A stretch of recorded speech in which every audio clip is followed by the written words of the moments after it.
Tujuannya apa? Supaya ketika nanti ibu sekolah minggu mengadakan kuis, aku bisa menjawab pertanyaannya. Satu pertanyaan satu coklat, gitu loh. Tibalah saatnya kan, sebulan sekali itu kuisnya itu tadi. Setiap pertanyaan yang diajukan sama ibu sekolah minggu, Bang Faruk yang menjawabnya. Nanti aku bawa coklat, Bang. Bawa coklat sama jajan itu sampai 1 janjang gitu dulu. Terakhir sampai dibilang guru sekolah minggu kami, Faruk, kau jangan jawab lagi lah ya. Nanti kan hadiahnya ini habis samamu semua, katanya.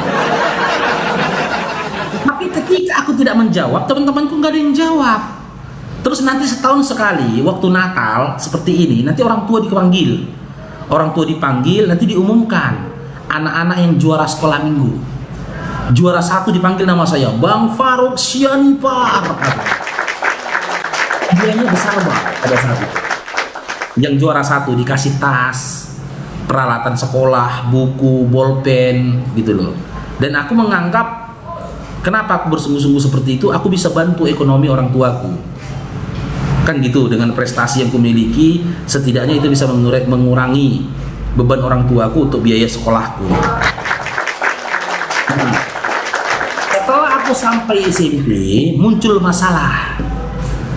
Gitu loh, pihak gereja HKBP, bapak mamaku kan HKBP, itu komplain karena ada anaknya yang di Pentakosta. Kalau tetap nanti di Pentakosta, nanti anaknya dikeluarkan dari HKBP, gitu loh. Jadi aku dilarang sama orang tuaku untuk pergi ke gereja Pentakosta itu tadi. Gereja lah aku di HKBP, teman-teman.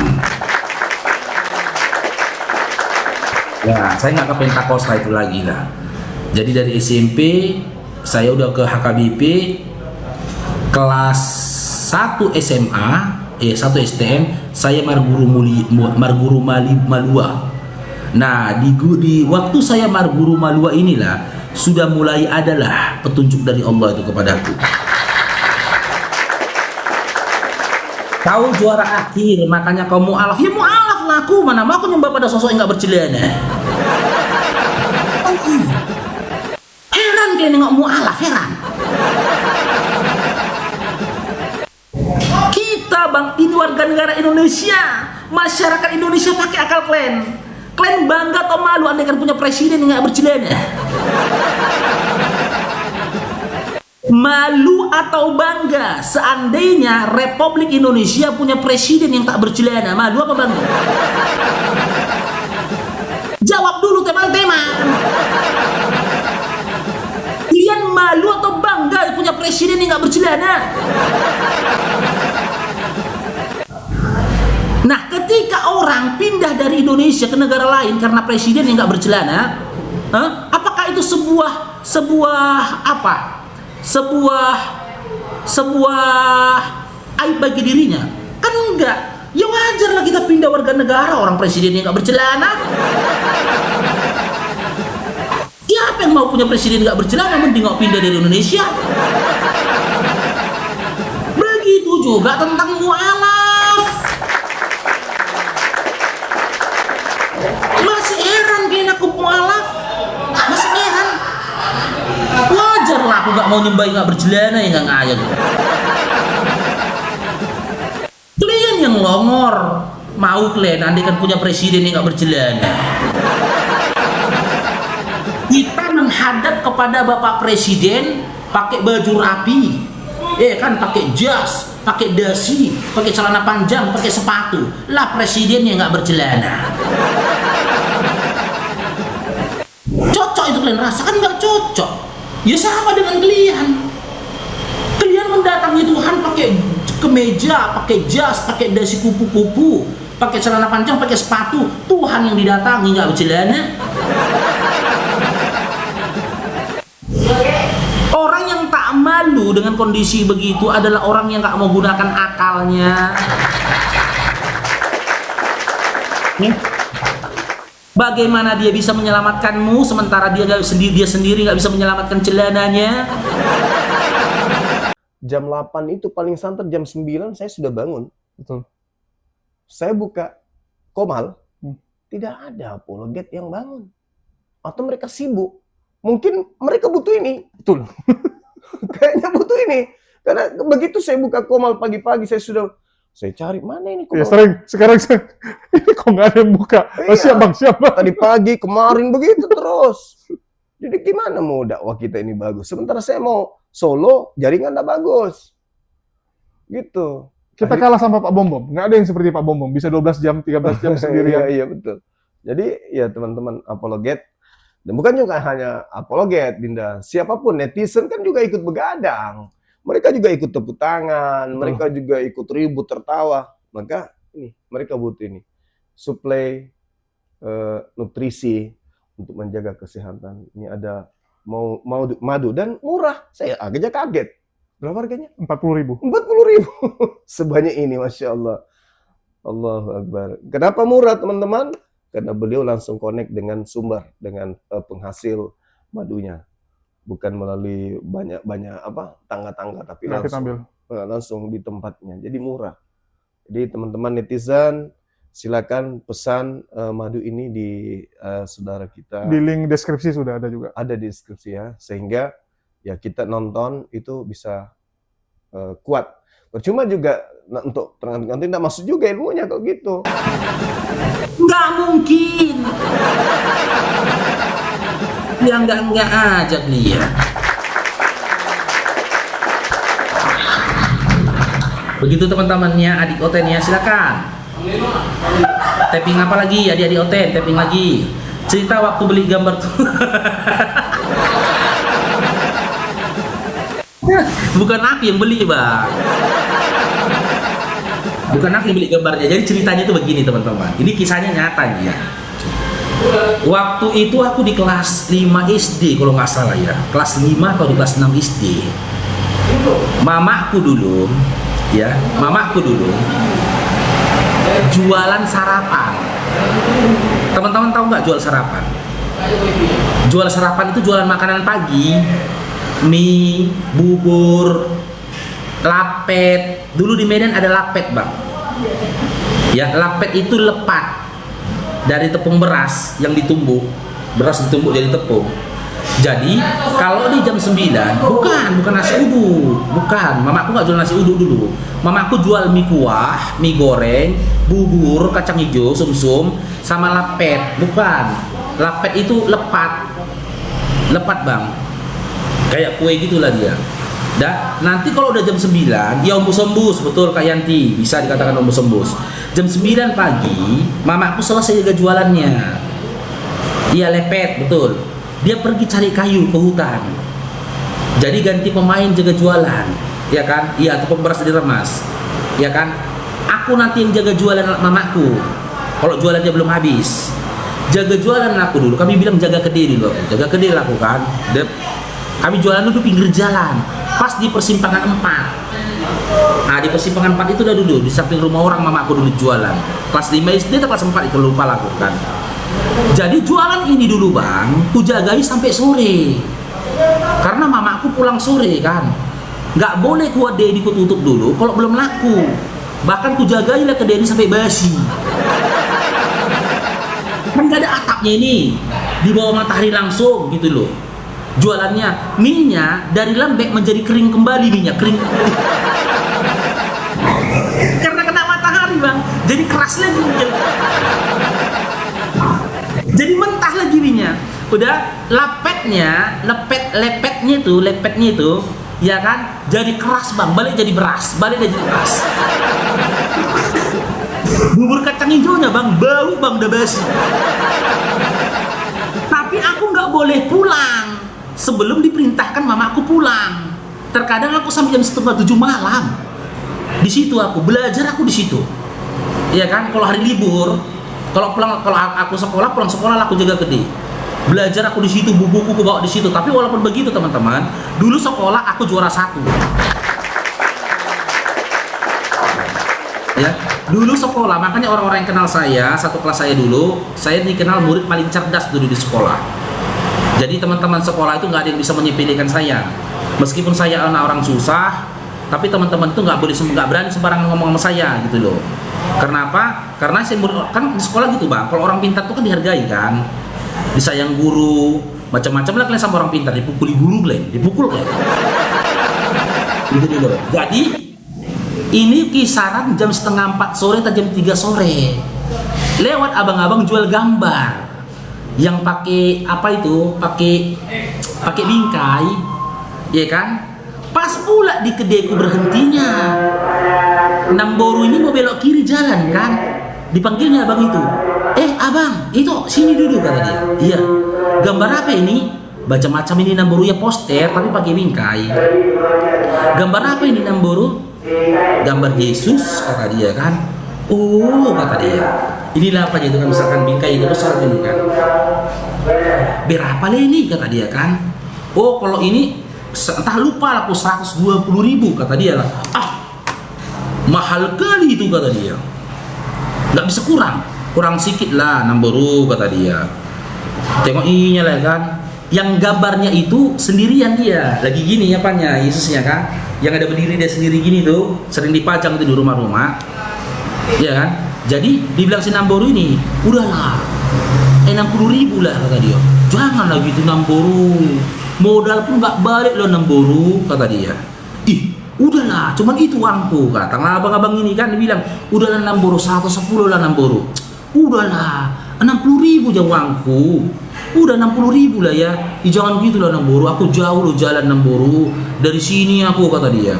Iya, cuman udah ada itu untungmu. Gak ada loh untungmu Namboru. Udah lagi aja lah Namboru ya. Biar ada lah ongkosku pulang kata dia. 95 atau 100.000 lah di terakhir dibilang dia itu kan. Datang Namboru tuh ngotot dia. Udah lah 60.000 lah ada itu. 60.000 lah kata dia. Terakhir abang itu ngejualan tuh bilang gini, gak boleh gitu lah Namboru, gambar Tuhan ini loh Namboru.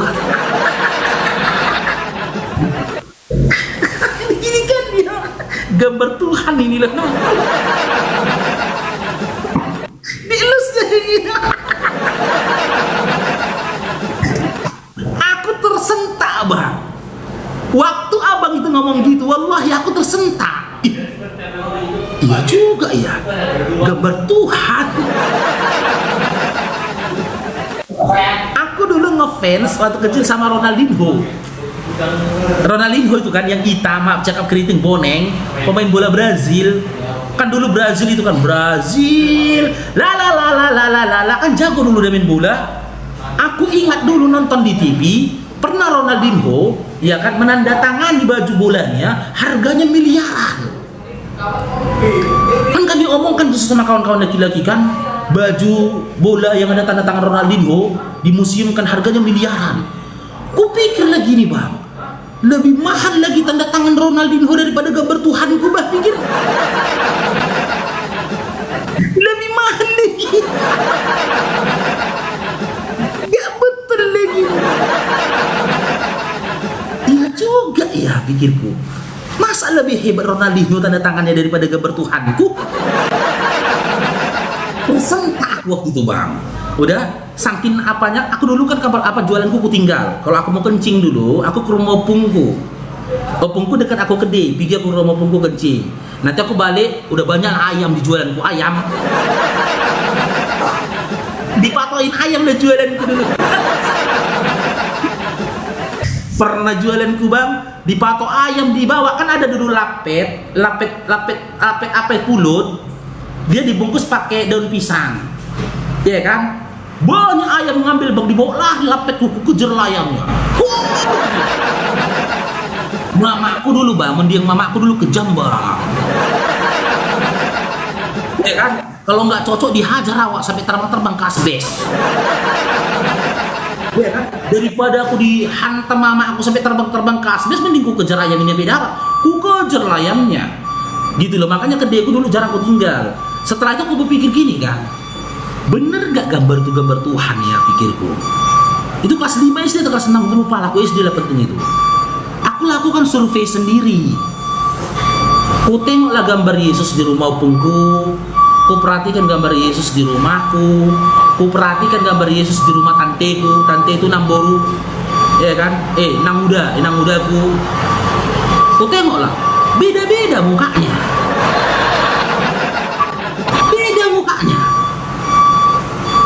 Secara dengan polosnya aku tanya lah sama bapakku, Pak, aku bilang, apa kata bapakku? Bapakku ini nggak bisa diajak diskusi, dia orangnya emosi, kalau diajak diskusi emosi. Aku bilang lah, Pak, gambar Yesus sebenarnya yang mana, Pak? Kenapa kau tanya itu? Ku tengok di rumah tante sama di rumah opung, beda gambar Tuhan Yesus, ku bilang. Yang ini ku tengok mancung, yang sana ku tengok mukanya agak lebar, yang sana ku tengok rambutnya agak lurus, ku bilang. Yang kayak mana sebenarnya muka Yesus itu, Pak? Ku bilang. Ya kayak gini lah, kata dia. Beda loh, Pak. Aku perhatikan beda loh, Pak. Ya kalau kau tengok gambar Yesus di rumahmu, kayak gitulah gambar Yesus. Tapi kan berbeda, Pak, sama yang di rumah opung. Ya itu gambar Yesus yang di rumah opungmu, katanya. Ini gambar Yesus yang di rumahmu. Ya inilah gambar Yesusmu, Pak. Cuman karena kita mengenal orang tua kita, kan aku dalam hati begini, udahlah, bapakku ini nggak bisa diajak berdialog gitu loh. Cuman kan tersentaknya akal di situ, terpukulnya akal di situ, ini merendahkan Tuhan, ya kan? Menghinakan Tuhan ketika Tuhan itu digambar, apalagi dijual dengan harga 60.000 ditawar, ya kan? Di situ aku mulai berpikir, bahkan sampai aku mulai dari SMP, aku nggak percaya dengan gambar Yesus, nggak percaya. Bahkan ketika aku udah ngekos, tamat aku SMA, ngekos aku, nggak ada gambar Yesus di kamarku, nggak ada. Makanya kawanku dulu tanya sama aku, agamamu apa? Karena nggak ada. Tapi dulu aku pakai kalung salib memang. Ya kan, dari aku tamat SMA, aku kerja, aku suka dulu pakai emas putih. Aku beli emas putih, kalungku kalung salib, tapi tidak ada gambar Yesusnya. Begitu ya teman-teman. Jadi kalau di flashback teman-teman, sebenarnya ada banyak kejadian ya di masa lampau, ada banyak pengalaman di mana kalau dipikir sebenarnya di situ sudah mulai datang petunjuk dari Allah itu tadi. Bentar teman-teman ya.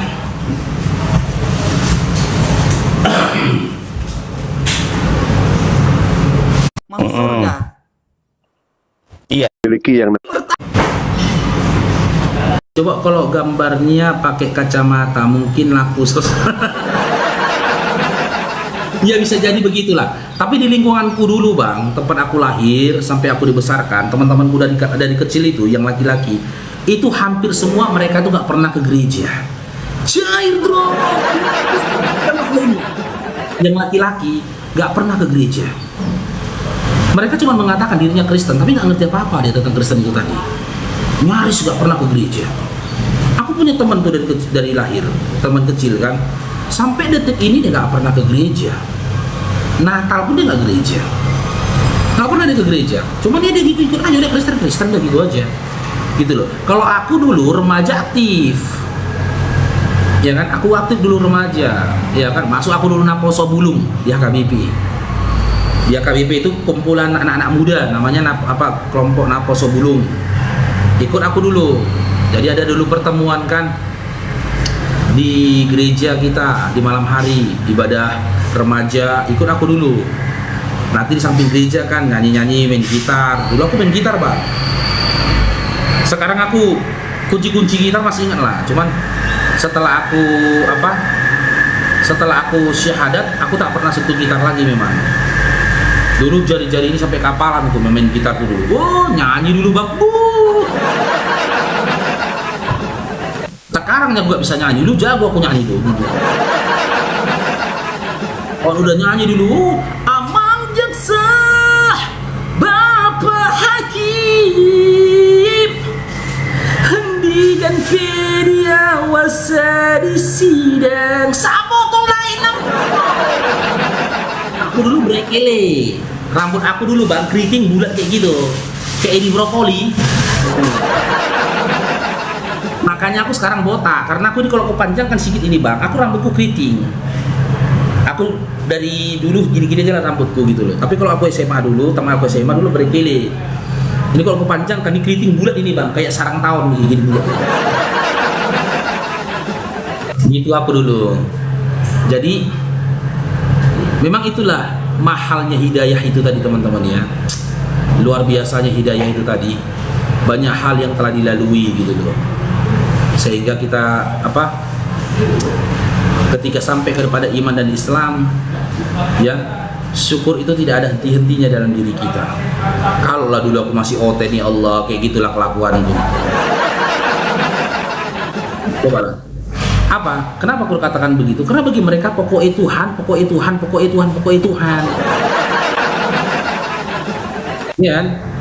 Tapi dulu teman-teman, yang buat aku untuk kembali lagi baca Bible dulu, waktu itu heboh film sinetron yang bintang filmnya itu Chelsea. Kalau nggak salah di SCTV tadi RCTI itu. Itulah membuat aku kembali ingin ke baca Bible lagi. Ingat aku baca janjiku dulu ketika aku masih Marguru Malua. Gitu loh, Marguru Malua. Aku ada terjadi dialog antara aku sama pendeta, tapi pendeta itu nggak suceng, nggak sportif, tak mampu lagi dia berdialog sama aku. Padahal pertanyaanku itu spontan. Iya, Chelsea Olivia, pertanyaanku itu spontan, bukan berdasarkan apa yang aku pelajari, bukan, spontan sajanya. Yang waktu itu aku bertanya gini, Pak Pendeta, Aman, dulu kami panggilnya Aman, siapa yang telah menyaksikan penyaliban Yesus? Aku bilang. Dengan ketinggian berapa itu salib itu tadi ketika Yesus disalib? Aku bilang. Waktu itu si penulis ini, baik Petrus maupun Markus, apakah dia menyaksikan penyaliban itu tadi?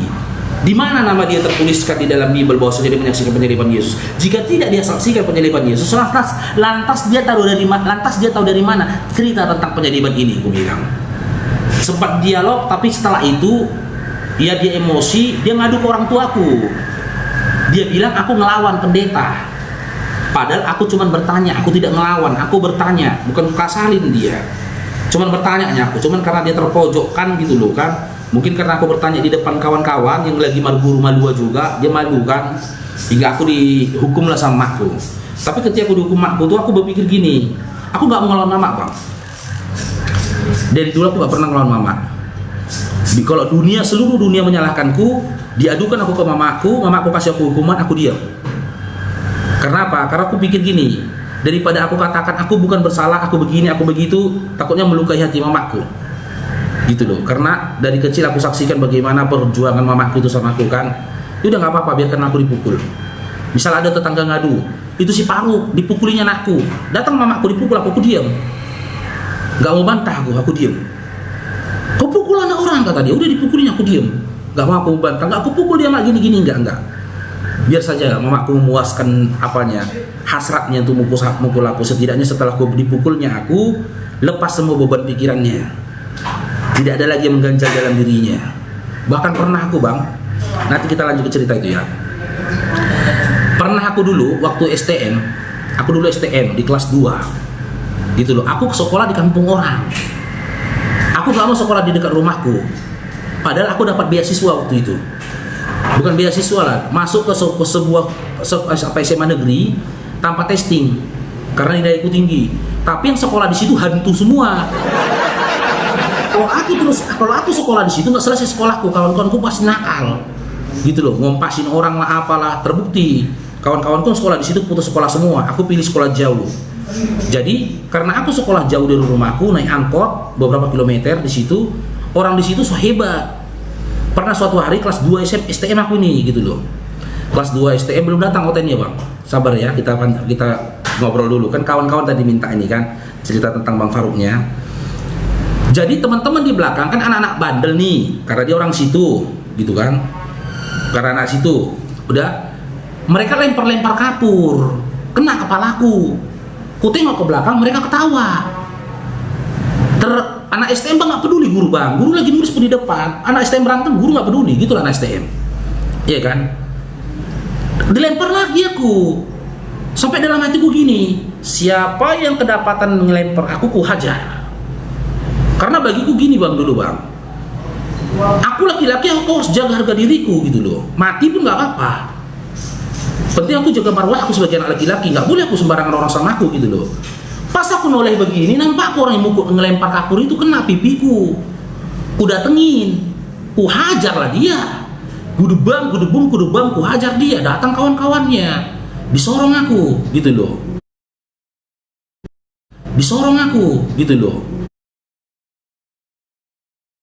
Gitu. Aku udah pilih. Ini nanti aku pulang sekolah pasti dikeroyok. Karena mereka orang situ kan, aku pasti dikeroyok. Cuman aku udah siap-siap aja gitu loh. Ku hadapi pikirku. Bener bang. Jalan aku kan dari sekolah ke tempat nunggu angkot itu berjarak berkisar 300 meter. Iya kan? Aku melewati jalan dulu, gang-gang rumah orang. Terdengarlah suara bang. Gureng. Orang tua anak-anak orang berada kan naik kereta aku. Ngereng. Dalam hatiku gini, meninggal aku. Ku tengok di belakang bang, 12 orang lebih bang, ku tengok gini. Meninggal aku. Banyak kali orang itu bang kan. Cuman yang namanya anak laki-laki harus dihadapi kan. Jadi yang kupukul ini di depanku, depan-depanan kami dikelilingi sama kawan dia semua. Kenapa kau pukul aku, kata dia. Ku bilang, kenapa kau lempar aku, ku bilang. Kenapa kau lempar aku, ku bilang. Ya kenapa rupanya kalau kau dilempar? Ya wajar kan gitu, ku bilang. Ku hantam kau karena kau lempar aku lebih dari 1 kali, ku bilang. Terakhir kawan-kawan ini bilang mainkan gitu kan. Aku udah siap-siap ini, tasku udah letakkan kan. Tapi dia nggak berani mukul duluan bang. Nggak berani dia mukul duluan. Yang lain pun yang ngelilingin aku ini nggak ada yang berani mukul duluan karena mereka tahu si Faruk ini nekat. Disentuh si Faruk ini pasti balas. Nekat si Faruk ini gitu loh. Ada suara bang dari belakang teriak bang. Cia katanya. Ini nggak orang dikeliling ini. Nengok aku ke belakang gini bang. Kena rahangku. Buang. Jatuhlah aku tuh bang. Terjatuh aku kan, bangun aku. Kok bintang-bintang? Sambil lari dia mukulnya bang. Kok bintang-bintang? Oleng-oleng aku kan, gelap pandanganku udah gelap. Dihantam lah aku pakai kaki, pakai dengkul, berserak lah bang. Berserak, bajuku ditarik-tarik, koyak lah aku, berdarah-darah lah aku. Ya kan? Ini kalau ada nampak bekas ini nggak? Nampak nggak ini tebelah ini bang? Nampak nggak ini bekasnya? Nah ini. Ini bekas tebelah nih pelipis nih. Pelipisku ini tebelah, bibirku ini bunyak laku, bajuku berdarah-darah. Tapi namanya anak laki-laki nggak boleh ngadu ke mamanya. Keren. Aku nggak bilang ke mamaku, nggak aku bilang sama mamaku, anak laki-lakimu dipukulin orang, nggak aku bilang. Gitu loh. Bonyok memang, tapi nggak ngadu ke mamaku. Pulang aku baju koyak-koyak, tengok berdarah, merepek mamaku. Kenapa kau? Jatuh, aku dulu sekolah kami bertingkat bang. Jatuh aku dari tangga, aku bilang waktu pulang sekolah. Merepet lah mamaku. Makanya jalan hati-hati bang. Udah berapa? Namanya laki-laki kan dendam lah. Satu kelasku kan, udah pengen ku hantam nih semua. Jadi, ku bilang sama makku, mak, gimana kalau aku pindah sekolah? Aku bilang. Tambah marah lah dia, gitu loh. Gak tahu diri kau yang minta sekolah di sana. Udah berapa ongkos pergi ke sana? Tiba-tiba aku minta pindah. Kau pikir biaya pindah itu murah? Diam aja lah aku. Gak jadi aku minta pindah. Aku tahan-tahankan lah bang sekolah di situ bang sampai tamat aku bang. Sampai sekarang gak ketemu aku sama orang yang mukul aku tuh. Jadi gimana ya? Aku nggak model orang yang sikit-sikit ngadu ke mamaku menceritakan mak aku tuh begini-gini, enggak. Aku tahan-tahan gitu loh. Bahkan kami sebenarnya punya 2 anak laki-laki mamaku. Abangku sama aku anak nomor 2 laki-laki. Makku nih dulu sebenarnya pilih kasih. Dia lebih sayang sama abangku. Ya kan? Lebih sayang dia sama abangku. Aku sama abangku selisih 2 tahun. Kenapa? Dari segala hal termasuk uang jajan, makku tuh lebih pro ke dia. Sekolahnya abangku itu lebih dekat dari rumahku daripada sekolahku. 100. Assalamualaikum warahmatullahi wabarakatuh. Berjumpa lagi dengan Apologet Islam Indonesia ya teman-teman. Dan di kesempatan ini kita akan ngobrol dengan salah satu mualaf yang tentunya teman-teman mungkin sebagian sudah kenal ya, yaitu Bang Faruk Sianipar. Assalamualaikum Bang Faruk. Waalaikumsalam warahmatullahi wabarakatuh, abangku. Ya, ini Bang Faruk ini salah satu mualaf yang bisa dibilang paling dibenci juga nih sama Oten-Oten di 2024 ini. Bahkan bisa dibilang salah satu target dari Oten-Oten ya, dan sering dibahas juga mengenai Bang Faruk ini. Imbang nih, 11-12 dengan Nora nih. Sama-sama dari Sumatera Utara pula ya, sama-sama dari suku Batak. Kalau boleh tahu nih Bang Faruk, Ini kan Sianipar ini kan marga yang ya bisa dibilang lebih banyak atau lebih dikenal itu Kristen nih. Bang Iya, Faruk ini betul. mualaf ya? Iya, mualaf di 2012. 2012. Artinya udah cukup lama ya. Boleh cerita sedikit nggak Bang? Kan banyak yang belum tahu nih, Bang Faruk ini sejak kapan dan kenapa bisa jadi mualaf dan kenapa bisa ada di dunia debat? Oke, siap. Ya, Assalamualaikum warahmatullahi wabarakatuh. Alhamdulillahirabbil alamin wassalatu wassalamu ala asrofil anbiya'i wal mursalin wa ala alihi washabihi rasulillah jamain. Amma ba'du. Ya, singkat cerita ini ya Bang Faruk ceritakan kisah mualafnya Bang Faruk ini kembali ceritakan. Ya, sebenarnya sudah berkali-kali diceritakan. Ini kali ini Bang Faruk sengaja buka komal untuk menceritakan kepada Bang Dokter Akal. Ya, ini untuk API ya. Jadi Ya, teman-teman, ya ini khusus untuk API. Ya. Jadi kisah ini bermula singkat ceritanya di 2009. Ya, sebelumnya Bang Faruk sampaikan, mualafnya Bang Faruk itu tidak ada intervensi dari siapapun waktu itu. Bahkan tidak ada yang mengajarkan Bang Faruk tentang Islam, tidak ada. Satu manusia pun di atas bumi ini tidak ada yang mengajarkan Bang Faruk ketika itu tentang Islam. Padahal pada waktu itu sebelumnya pun dari kecil sampai Bang Faruk itu besar, Bang Faruk terbiasa memang berteman dengan saudara-saudara kita yang muslim. Ya. Itu tinggalnya di mana Bang? Memang di Medan atau dari daerah? Di Oh, Medan, waktu itu di Medan. Jadi singkat cerita di tahun 2009 itu bermula ketika Bang Faruk bersama teman-teman di suatu tempat. Ya, jadi waktu itu tempatnya nggak usah Bang Faruk sampaikan ya di mana tempatnya. Jadi ketika itu ada bisikan di dalam hati Bang Faruk, pemikiran lah. Ini perbuatanku ini perbuatan sia-sia ini. Kelak aku akan menikah. Setelah menikah aku akan punya anak. Punya anak aku akan punya cucu. Punya cucu berarti aku sudah tua. Dan itu siap-siap aku akan mati. Sementara gaya hidupku seperti ini nggak bisa diteruskan. Ini sesungguhnya kesenangan yang semu. Dia ada pemikiran gitu, Bang Julius kan dalam diriku. Oke, artinya dulu boleh diceritakan kenapa bisa kepikiran gitu. Artinya hidup Bang Faruk pun itu agak kacau gitu maksudnya. Iya kacau. Oke. Kacau. Karena dulu Bang Faruk itu punya materi, nggak banyak ya, cukup mapan lah waktu itu gitu loh. Jadi Bang Faruk berpikir, aku harus kembali ke Tuhan. Jadi dulu waktu saya sekolah, saya ini termasuk yang aktif di gereja, Bang Julius. Dari sampai saya SMA, setelah SMA saya bekerja. Nah, setelah saya bekerja itu saya tidak aktif lagi di gereja. Saya sibuk dengan dunia. Oke. Gimana Bang? Ya karena kesibukannya ya. Iya, dunia itu tadi lah Bang. Namanya anak muda ya, pegang uang gitu Bang ya. Foya-foya sana sini itu lah. Itu yang membuat kita berpikir jadi jauh dari Tuhan. Hingga akhirnya waktu itu Bang Faruk ngekos di SM Raja, di Jalan SM Raja Medan, tepat di depan Wisu. Oh iya. Itu dulu Bang Faruk ngekos, ya. Jadi akhirnya Bang Faruk berpikir untuk pulang ke base camp. Jadi base camp kami itu dulu tempat barbel Bang Julius. Memang dari muda aku hobi olahraga. Waktu itu jam 3 pagi, hampir jam setengah 4, Bang Faruk izin pulang sama teman-teman. Karena aku rasa udah hambar semua gitu loh. Keringat dingin badan ini gitu loh. Pemikiranku terlalu jauh sampai kepada mati. Jadi aku harus pulang, harus kembali mendekatkan diriku kepada Tuhan. Tuhan dalam imanku waktu itu. Jadi saya kembali ke kos, saya berbaring di kamar kos, di kamar base camp. Saya berpikir-pikir, iya, sudah terlalu jauh aku ini jauh dari Tuhan. Aku harus kembali lagi mendekatkan diriku kepada Tuhan. Perbuatanku ini sia-sia. Jadi waktu itu viral lagu gini Bang Dokter. Ya, bagi teman-teman Kristen pasti ingat lagu itu. Ku telah mati dan tinggalkan cara hidupku yang lama, semuanya sia-sia dan tak berarti lagi. Jadi Bang Faruk apalah renungkan lagu itu. Iya, sia-sia semua hidupku ini. Ini sia-sia hingga akhirnya aku putuskan Bang Dokter.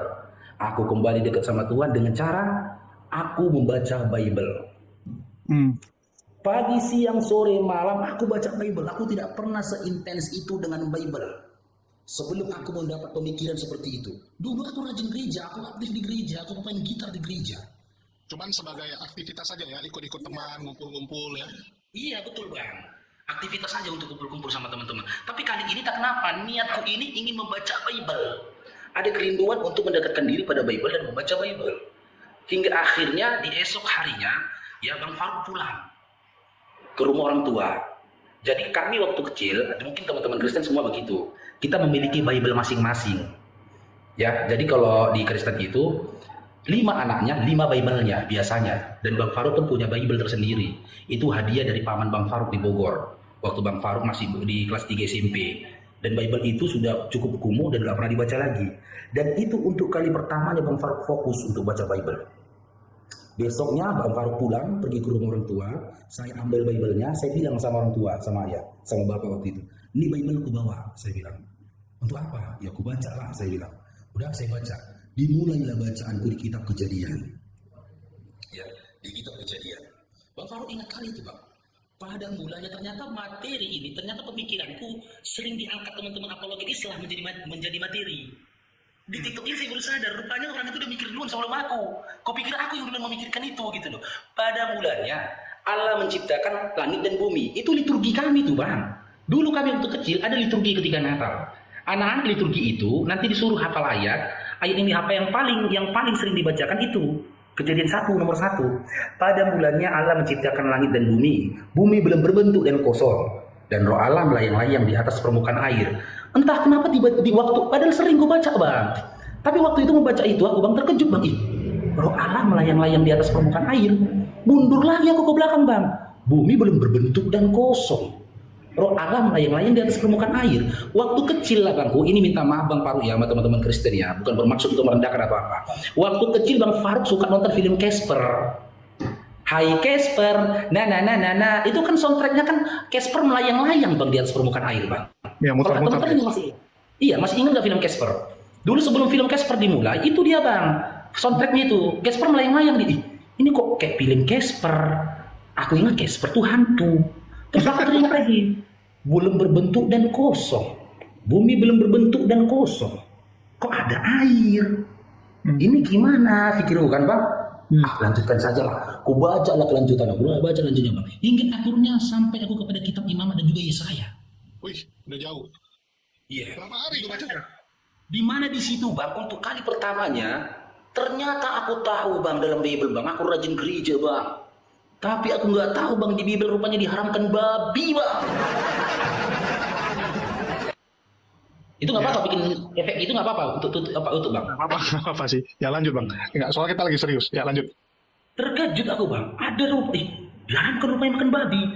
Jangankan memakannya, kau najis sampai matahari terbenam. Tapi itu kan babi hutan, Bang. Udah diubah jadi babi hutan. Bible Abang babi hutan. Enggak, di Bibelku enggak, Bang. Di Bibelku enggak ada, Bang. Oh, belum babi hutan. Belum. Bibelku itu terbitan tahun 83. Oh, oke. Tahun 80-an, Bibelku tuh. Tahun 80-an. Ya itulah, setelah aku syahadat, ya kan, bukan syahadat sih, setelah aku tidak percaya lagi, ya aku kembalikan Bible itu. Karena aku anggap percuma juga ini gue baca ini. Ya maaf cakap ya, ternyata aku tidak dapat penjelasan di sini. Ngarang aja ini. Udah gitu lah terakhir. Ya, terakhir di situ kan diharamkan makan daging babi. Ku tutup Bibelku, Bang. Pulang aku ke rumah.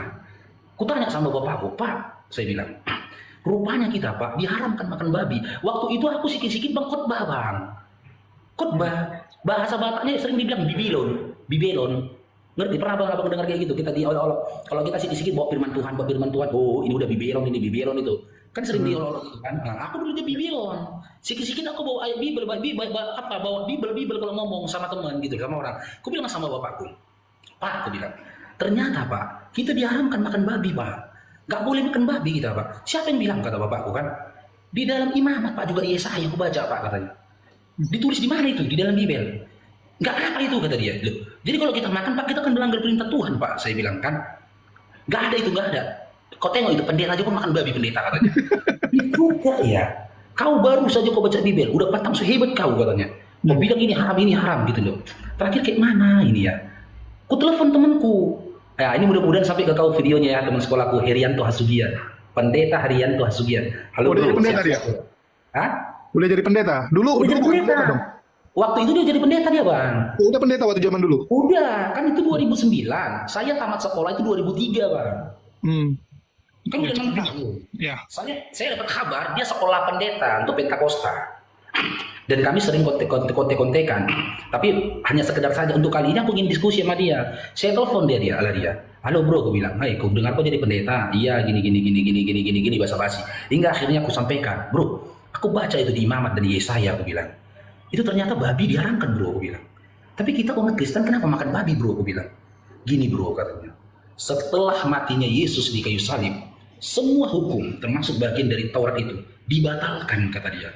Loh, Dia nggak sebut Efesus 2:15 nggak sebut. Ya Efesus 2:15 dia nggak sebut. Mungkin dia nggak tahu dalilnya kan. Dan aku pun sudah sampai kepada bacaan Efesus itu, gitu.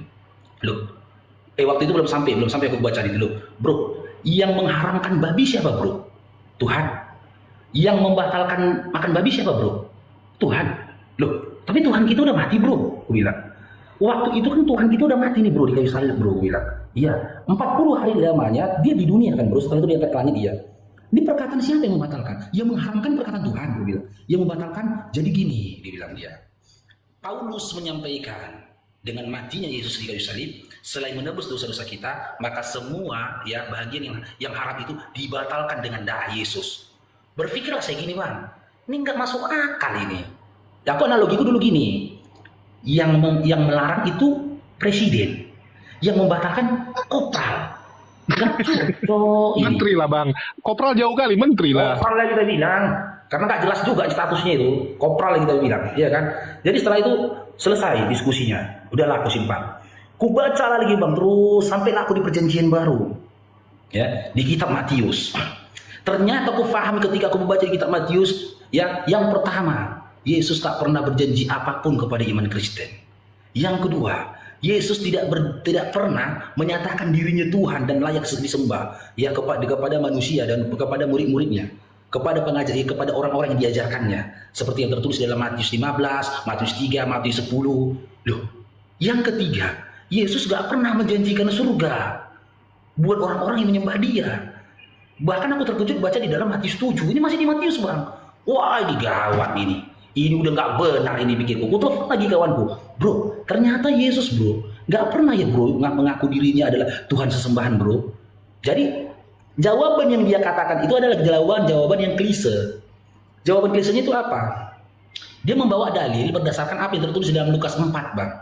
Nomor 1 sampai seterusnya ketika Yesus itu diuji. Apa dia bilang? Hanya iblis bro yang minta disembah, kata dia. Hanya iblis yang minta disembah. Jadi ketika Yesus bro gak pernah menyatakan dirinya Tuhan secara nyata, secara jelas, ya secara terang-terangan dan tidak minta disembah, bagaimana kita bisa menyembah dia bro? Aku bilang, iya itu hanya iblis. Makanya aku baca di Lukas 4 nomor 1 katanya, seterusnya. Di situ kisah di mana Yesus itu diuji, di mana iblis meminta disembah kepada Yesus, kata dia. Terus aku bilang gini bro, aku bilang, kau berpikir lain yang logika, aku bilang. Kau pernah lihat nggak orang-orang menyembah kayu-kayu besar, pohon-pohon besar? Aku bilang, iya. Kau mau lihat orang menyembah patung yang sebelah kan? Iya. Apakah kayu besar, pohon, aku bilang, kami dulu bilang pohon besar, kayu besar. Apakah kayu besar dan juga patung-patung itu pernah minta untuk disembah? Aku bilang, tidak, karena dia tidak bisa berbicara. No, patung bukan kayu besar yang tidak bisa berbicara saja. Dia karena dia memiliki umur yang tidak mampu untuk berbicara. Dia bukan orang-orang yang tak gunakan akal, orang bodoh itu tidak menyembah. Bagaimana dengan Yesus yang lain yang bagaimana? Semua hal yang disampaikan, semua di dalam surat Yohanes, semua yang telah terima dari firman dari Bapa, dari Bapa, disampaikan kepada mereka. Berarti semua telah disampaikan dia terlebih dahulu. Kalau semua yang disampaikan dia, jika ada yang tidak disampaikan dia, maka itu bukan pengajaran dari Bapa yang telah mengutus dia. Dia sampai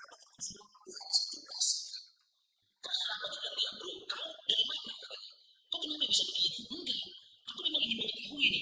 Kau sekarang jawab, benar nggak? Di Yesus tak pernah berjanji apapun kepada iman Kristen.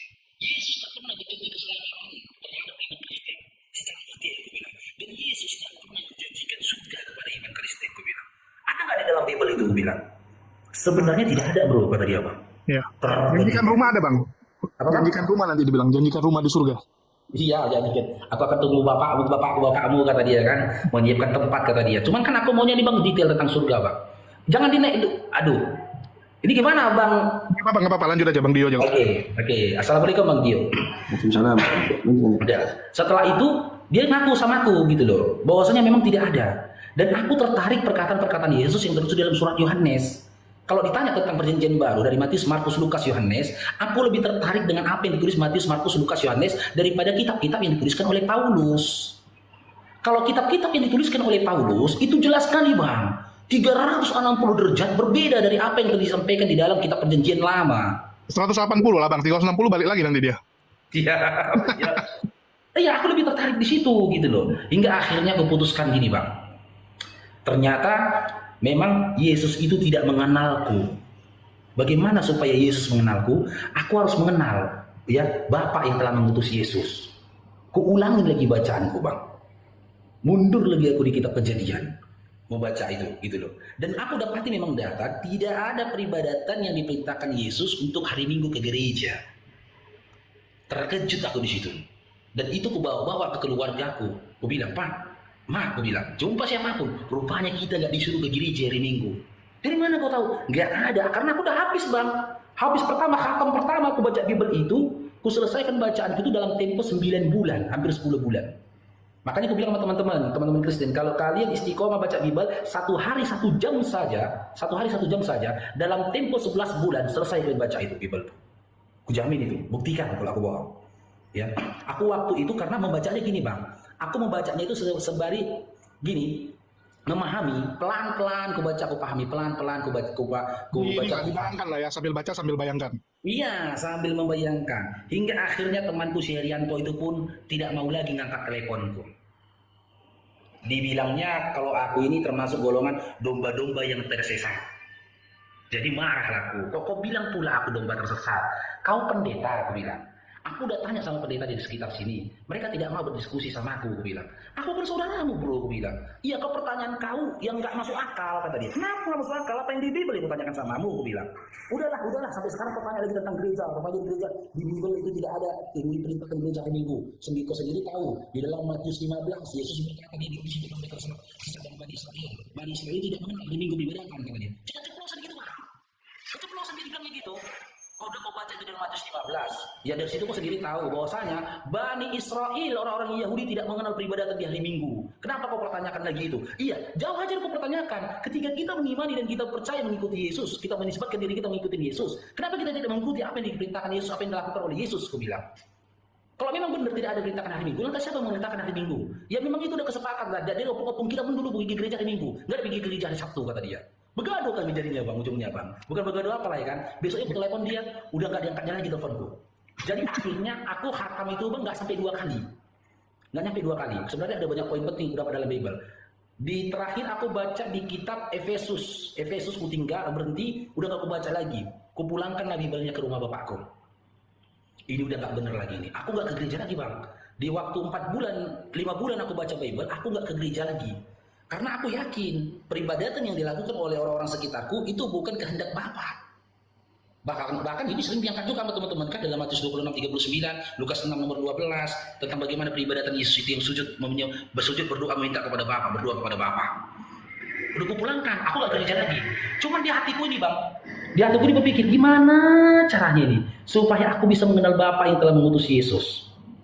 Hingga akhirnya masuk di akhir tahun 2010.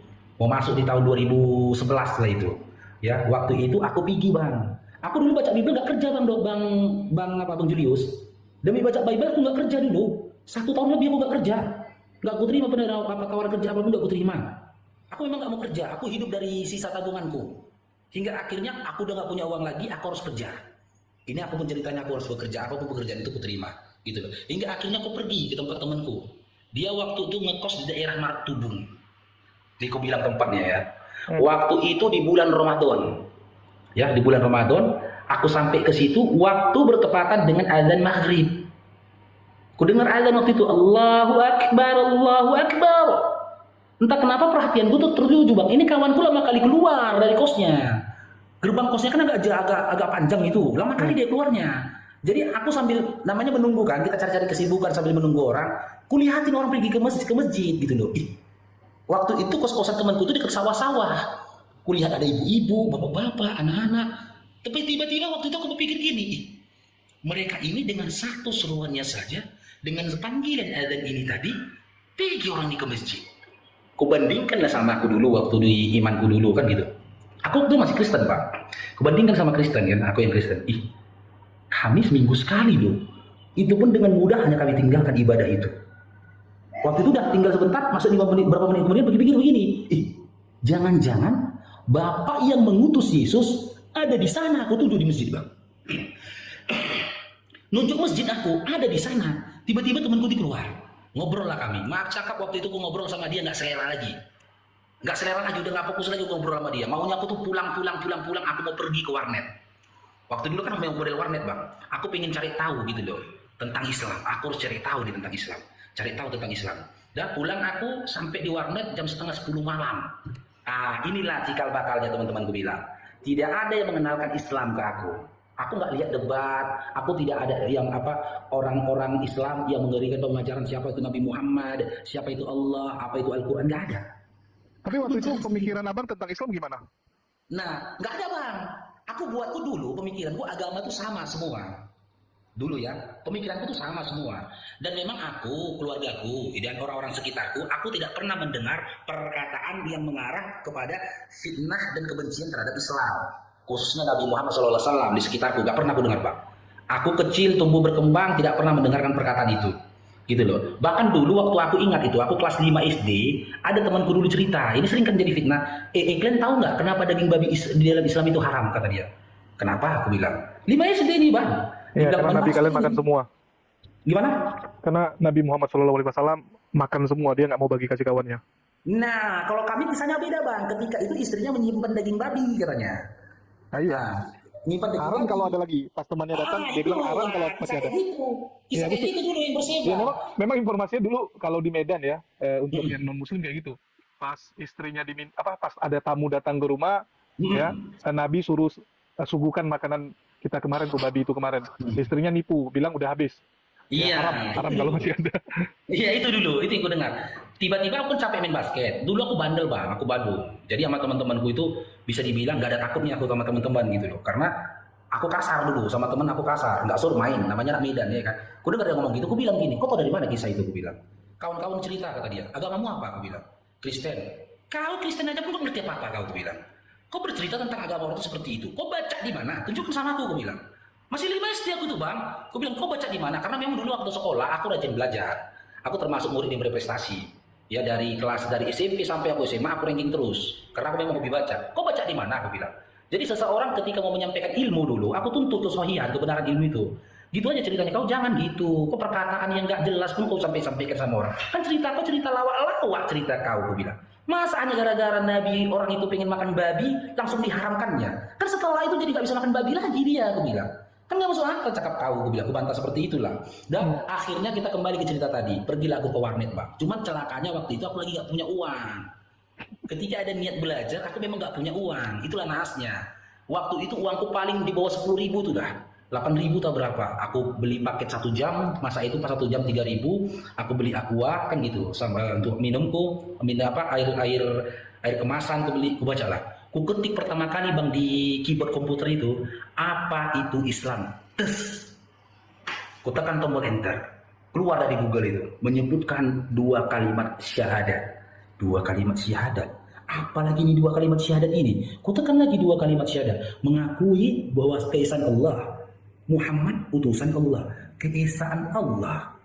Ku sangkutkan bang, ku bandingkan dengan pemahaman dariku dulu tentang Tritunggal. Apa yang terjadi jika Allah itu esa? Tak ada turun-turun ke dunia, tak mati di kayu salib gitu loh. Apa yang akan terjadi ya dengan akalku? Ku coba lah memahami, lebih nyaman esa. Gitu loh. Ternyata aku buka lagi bang pemaparan tentang tauhid. Tak mungkin bagi Tuhan mati, tak mungkin bagi Tuhan itu lahir, dan semua sifat-sifat dari yang disampaikan itu tadi adalah sifat makhluk. Makhluk itu identik dengan kelemahan, Tuhan itu identik dengan kekuasaan dan keperkasaan. Iya juga ya, tapi jujur bang ya, jujur ya. Dulu setiap aku akan disinggung-singgung juga itu. Sedikit-sedikit disinggung mereka tentang Kristen gitu loh di dalam apa artikel itu. Marah-marah tuh bang, kupukul-pukul dulu bang monitornya bang. Nah, kasihan pemilik warnetnya. Ya bang? Kasihan pemilik warnetnya. Iya tapi nggak rusak, gue pukul-pukul dulu, gue maki-maki dulu itu bang. Kurang ajar ini, gini. Abis lah waktu kan pulang aku, naik kereta aku dulu kan, kereta adikku dulu aku pakai kan. Di jalan aku marah-marah ini bang, kurang ajar tulisan tadi. Enak aja, kenapa rupanya? Kalau memang Tuhan itu turun ke dunia, kenapa rupanya? Enak aja dibilang itu adalah sifat lemah, berarti Tuhanku lemah, gitu lah aku pikirkan dulu kan bang. Tapi tak kenapa? Ada uang balik lagi ke warnet. Ada uang pergi lagi ke warnet itu marah-marah. Hingga akhirnya berjalan 3 bulan aku belajar di situ bang, belajar. Rupanya yang aku baca itu bang tentang tauhid, tentang syariat, ya kan ilmu fikih. Jadi aku waktu masuk di dalam materi bab ilmu fikih, aku lupa itu nama blognya apa itu ya, ilmu fikih. Aku kagum, gitu loh. Waktu masuk ke dalam, kalau sekarang aku paham ya, rupanya itu tentang toharo, ya tentang toharo. Makanya disitulah aku kepingin bersunat, karena memang di dalam perjanjian lama, ya orang-orang dari Bani Israel itu disampaikan tentang bersunat. Aku sambungkan, oh iya, bersunat. Terus dia sampaikan kan dampak-dampak buruk dan dampak-dampak baiknya ketika bersunat. Iya. Di situ aku senang, aku kagum di situ. Ih, Islam ini bersih-bersih ya, pikirku. Di situ aku udah punya kerinduan tentang sunat.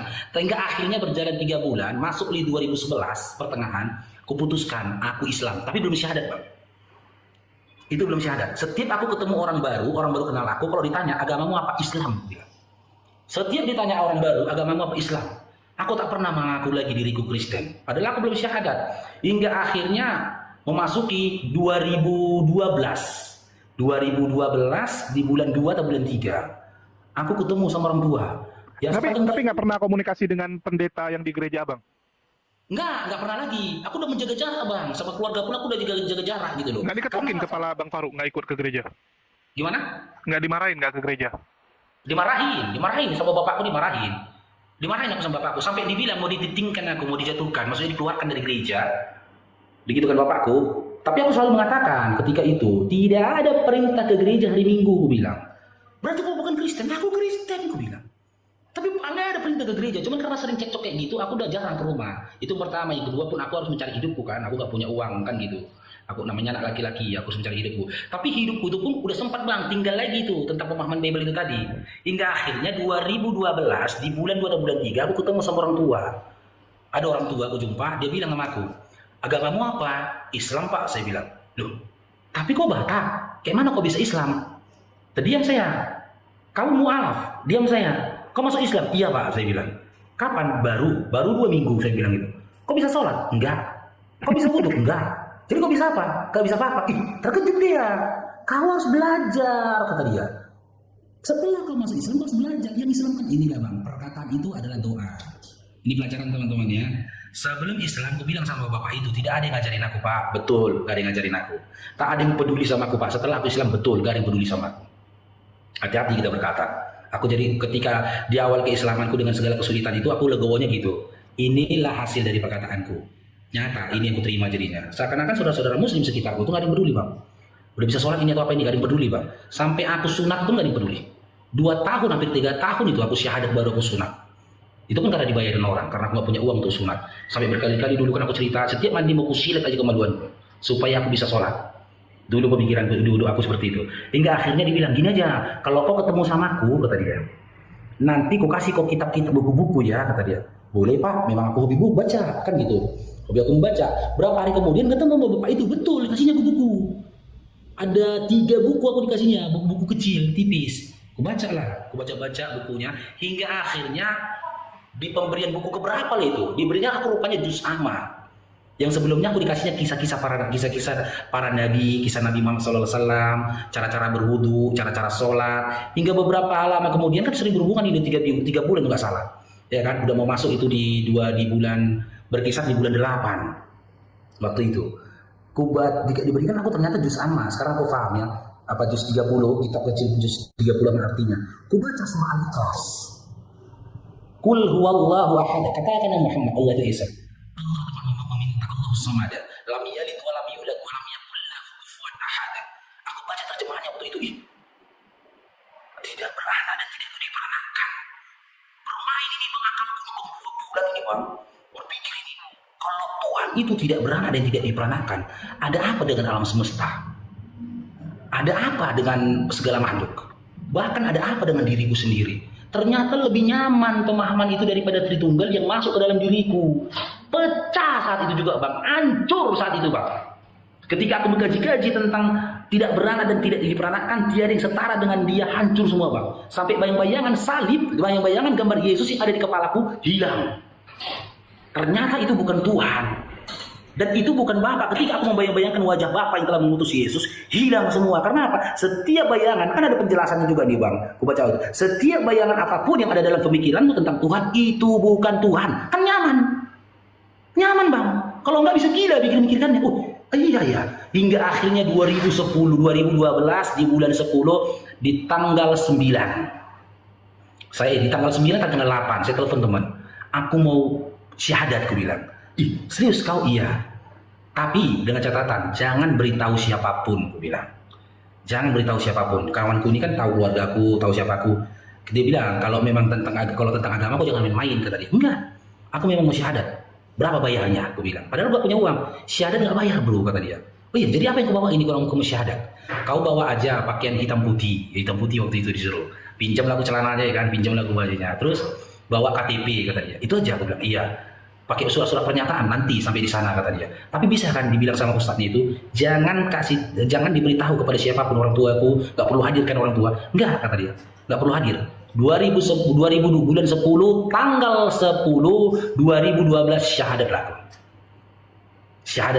Waktu awal aku syahadat itu, Bang, ya Allah, ringan semua, lempang semua, gitu loh. Pemikiran yang kusut ini, gitu loh, seakan-akan terluruskan semua. Hati ini tiba-tiba seakan lapang. Tapi muncullah masalah baru, Bang. Ketemu mau sholat lah aku ini, kan gitu, mau sholat. Ketemu aku sama bapak itu, aku tanya, Pak, kalau ada kawanku, aku bilang, iya. Aku bilang, kawanku, malu, aku bilang, aku kan, dia belum sunat, boleh nggak dia sholat? Aku bilang, nggak boleh, kata dia. Dalam Islam sunat dulu, baru sholat. Oh, sakit kali hatiku, Bang. Aduh, kayak mana lah nasibku ya? Iya, kayak mana lah nasibku nih, Allah. Ya, hingga akhirnya kawin aku kan sama istriku, udah.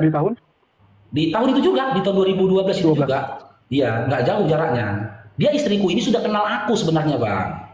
Dia sudah lama mengenal aku, gitu loh. Cuman kami kan karena dulu aku ngekos di SM Raja, dia di daerah Martubung, kami itu jarang ketemu. Iya, jarang kami ketemu, gitu loh. Paling seminggu sekali, kadang 2 minggu sekali, jarang lah ketemu, gitu loh. Hingga akhirnya aku menikah sama dia insya Allah dari lahir. Tahulah aku belum sunat, dia tanya, kok betul, maksudnya hati itu menunjukkan seakan-akan seriusnya anak ini Islam, bukti belum sunat. Akhirnya aku bilang, gini aja lah, aku bilang. Berapa gajiku bisa disisihkan setiap bulan? Waktu itu aku udah jadi satpam, Bang.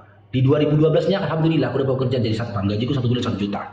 Berapa lah gajiku disisihkan 1 bulan biar bisa aku sunat? 100.000, kata dia. Itu pun udah dipaksa kali. Ya udah, kita kumpul aja lah. Coba kita tanya dulu berapa biaya sunat. Pergilah kami waktu itu ke rumah sakit Wulan Windy di daerah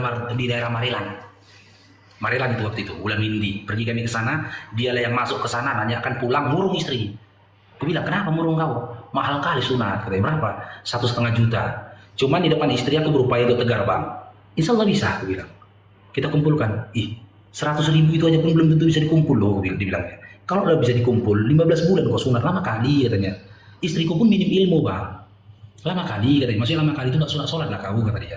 Ya gimana lah, sabarlah kita, aku bilang. Insya Allah bisa, aku bilang. Tapi namanya kehidupan rumah tangga ya. Baru ngumpul 3 bulan, dipakai lagi uangnya habis. Ngumpul lagi 2 bulan, pakai uangnya habis. Hingga akhirnya aku kenal seorang kakak. Ya, kakak ini masih ada hubungan saudara sama orang tua yang ketemu gitu, yang aku ketemuin itu. Dia tahu aku mualaf, tapi nggak pernah sholat, gitu loh.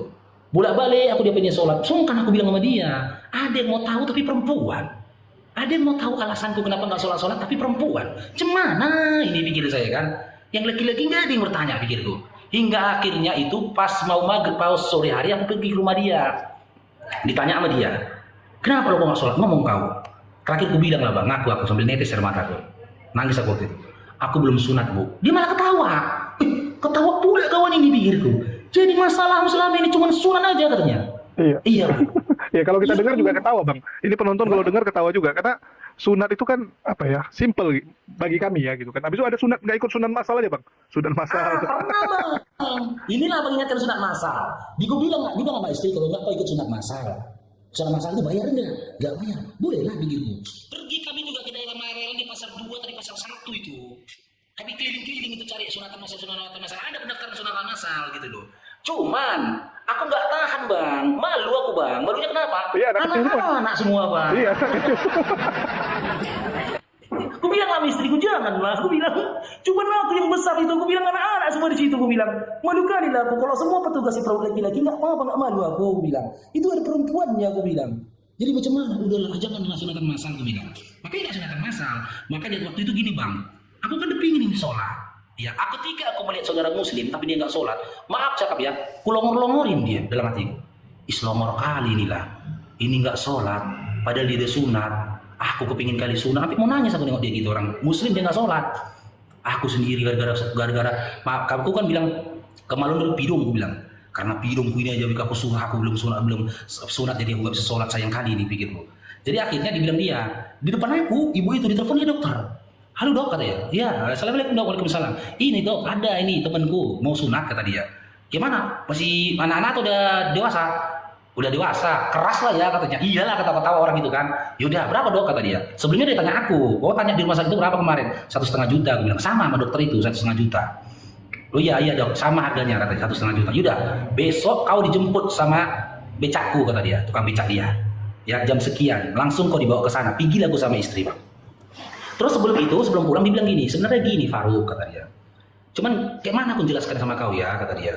Sungkan aku jelaskan sama kau, harusnya kau tanya ini sama ustadz laki-laki, kata dia. Kenapa bu? Kau sebenarnya belum sunat pun kau boleh sholat, katanya.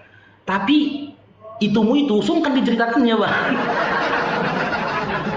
Menjelaskan fikihnya sungkan dia. Kau apakan dulu, kau bersihkan dulu, kata dia. Aku tahu maksudnya. Oh begitu, berarti boleh aku sholat bu? Boleh, kata dia. Ya Allah, hampir 3 tahun hanya gara-gara kebodohan ini pikirku. Pulang aku dari rumah ibu itu bang. Nah, pulang aku dari rumah ibu itu, aku belum paham aku tentang fikih kan gitu, tentang mandi junub ya, namanya suami istri kan udah berapa mungkin kemarin malam aku sudah berhubungan bareng sama istri kan, nggak pernah aku mandi itu niat mandi junub dulu, nggak pernah bang, nggak ada yang ngajarin tentang itu bang, mandi aja, siap tempur di malam hari, paginya aku mandi aja, nggak ada niat mandi junub. Saking senangnya aku pulang aku dari rumah ibu itu, di tengah jalan suara adzan maghrib berkumandang, maghrib lagi. Sholat pertamaku itu kulaksanakan di masjid daerah Tanjung Mulia, di pinggir jalan. Oh senang kali. Kalau wudhu aku udah pandai bang, udah diajarin istriku tentang tata cara sholat pun aku udah pandai, tinggal prakteknya saja gitu loh. Cuman namanya istriku pun minim ilmu, ya pemahaman yang dikasihnya nggak matang gitu loh.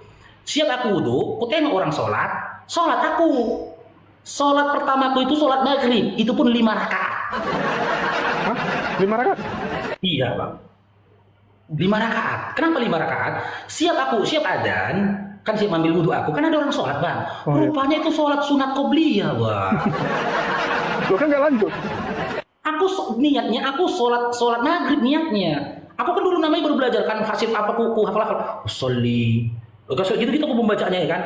Terakhir pas aku di rakaat kedua, tahiyat aku rakaat kedua, aku tengok orang berdiri, ditinggalkannya pergi menuju tempat imam. Orang ini ngapain? Kok ditinggalkan? Aku sendirian gitu kan? Apa ini? Yaudahlah, ikutin aja orang ini. Udah aku tinggalkan aja sholat kayak gitu. Gabung lagi gabung aku ke tempat berjamaah itu tadi. Itu pun kulakukan karena semua mata memandangku. Oh iya, ini malah bahkan udah batal itu 2 tuh. Gimana bang? Iya, lanjut nggak apa-apa. Semua mata mandangku, heran orang itu mungkin kan, malu lah aku ditengokin kan, karena aku yang beda dari yang lain. Aku di satu sisi berpikir positifnya gini, pasti aku yang salah, karena dari semua orang yang ada di masjid ini, cuma aku yang kayak gini. Pergilah aku ke sana, ke sholat berjamaah itu. Cuman waktu berdiri aku di situ aku bingung, ini niatku sholat apa lagi lah niatku ini. Tadi di sana aku udah sholat maghrib, masa sih aku sholat maghrib lagi? Ini konsepnya kayak mana lah ini begitu. Udahlah, gak ada cerita, sholat maghrib aja lagi. Sholat maghrib aku pulang aku ke rumah, aku bilang sama istriku, aku tadi sholat, aku bilang. Terkejut istriku, iya. Kok bisa sholat? Kok udah sunat kok rupanya? Nah ini aku ceritakan, aku bilang. Besok aku sunat, aku bilang. Assalamualaikum Opung.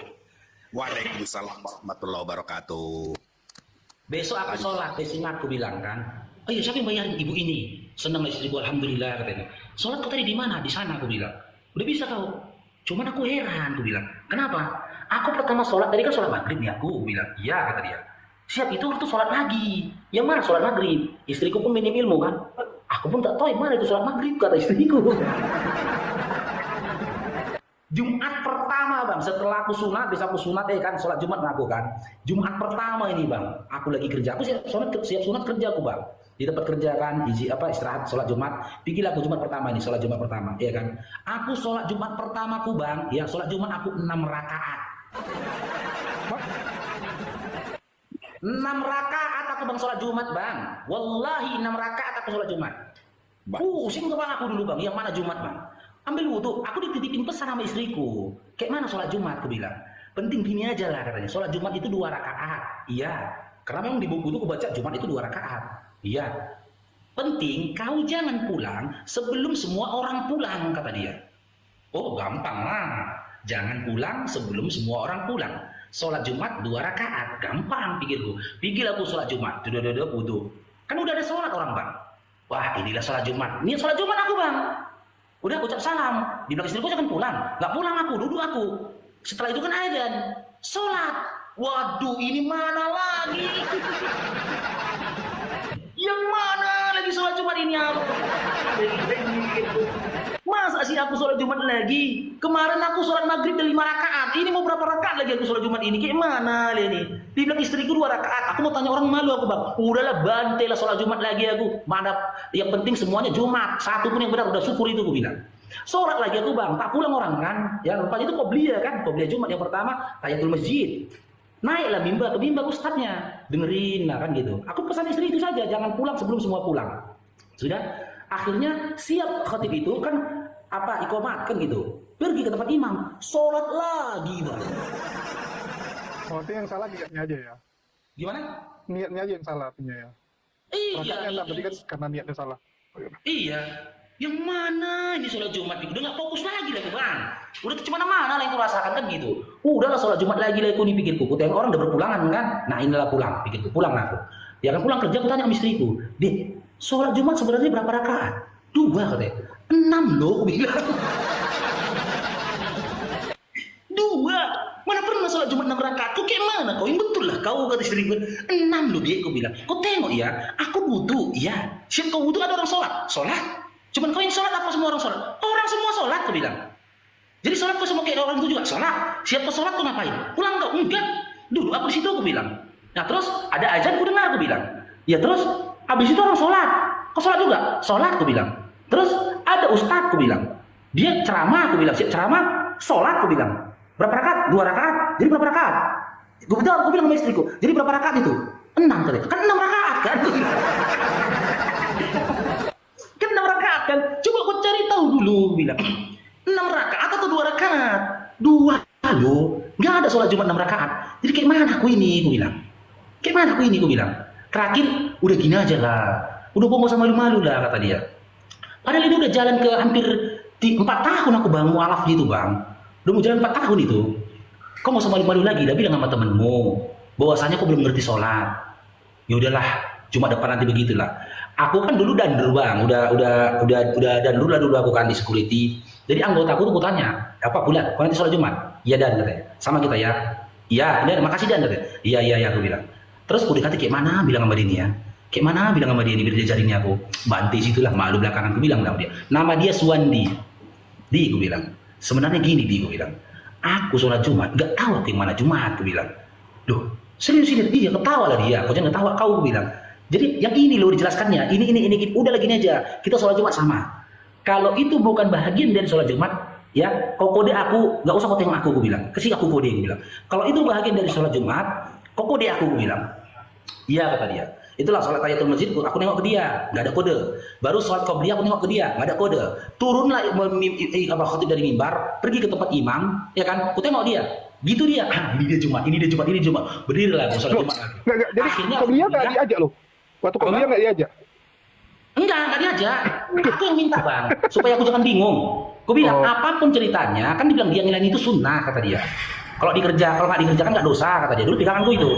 Yang penting mana itu Jumat itu yang kau kasih tahu sama aku bilang. Kan gitu. Iya katanya. Jumatnya aja aku ikut. Udah pandai lah aku sholat Jumat bang. Oh yang itu Jumat. Setelah khotib turun mimbar itu yang Jumat. Baru dia ajar-ajarin dia juga kan. Itu namanya qobliyah katanya. Itu namanya tahiyatul masjid. Oh, mulailah aku sholat seperti itu gitu loh bang. Jalankan langsung lagi.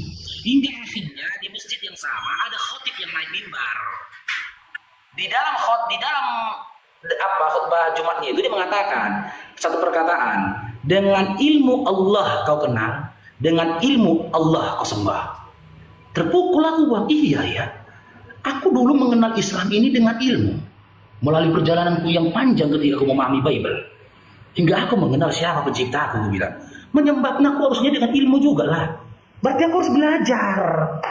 Di situ aku berpikir, aku harus belajar. Pulang aku ke rumah dari kerjaan. Aku bilang sama istriku, Dek, aku dengar Ustaz ngomong waktu sholat Jumat tadi. Dengan ilmu Allah kita sembah, kenal, dengan ilmu Allah kita sembah. Berarti aku harus belajar, aku bilang kan. Terakhir istriku terdiam bang, karena memang babak belur kali ekonomi bang. Terus aku ceritakan yang mana babak belur, babak belur kali bang. Hingga aku pernah bang ya, pernah aku tinggalkan istri dan anak dengan anakku. Waktu itu anakku satu kan. Gak ada uang 1.000 rupiah pun di rumah bang. Mau dimasak pun gak ada bang. Cuman memang ya karena aku dulu suka hobi membaca ya tentang kisah-kisah Nabi itu sudah aku baca juga dulu. Aku nggak mau cerita ke makhluk, termasuk sama keluargaku, karena dalam bacaan itu aku bikin gini, dalam bacaan itu tentang mu'alaf, ada satu buku ku baca, dia mengatakan gini, di dalam dirimu itu ada Islam, ada iman dan Islam yang harus kau junjung tinggi harga dirinya. Maka aku nggak mau berkeluh kesah sama keluargaku, sama orang tua aku nggak mau aku ngomong itu. Aku pernah bang dari sholat duhur sampai sholat asar, aku nangis di masjid bang. Nggak pulang aku, nangis aku nangis itu sampai ke Allah. Sangat gembira sebenarnya ya Allah, ternyata menjadi seorang mu'alaf. Hari ini gue tinggalkan istri dan anak-anak punya rumah. 1.000 rupiah pun nggak ada uang mereka pegang ya Allah. Dan ketika saat ini aku pulang, tidak membawa uang. Harus makan dengan apa itu anakku malam ini? Nangis aku begitu ya, sakit ternyata menjadi seorang mu'alaf ini.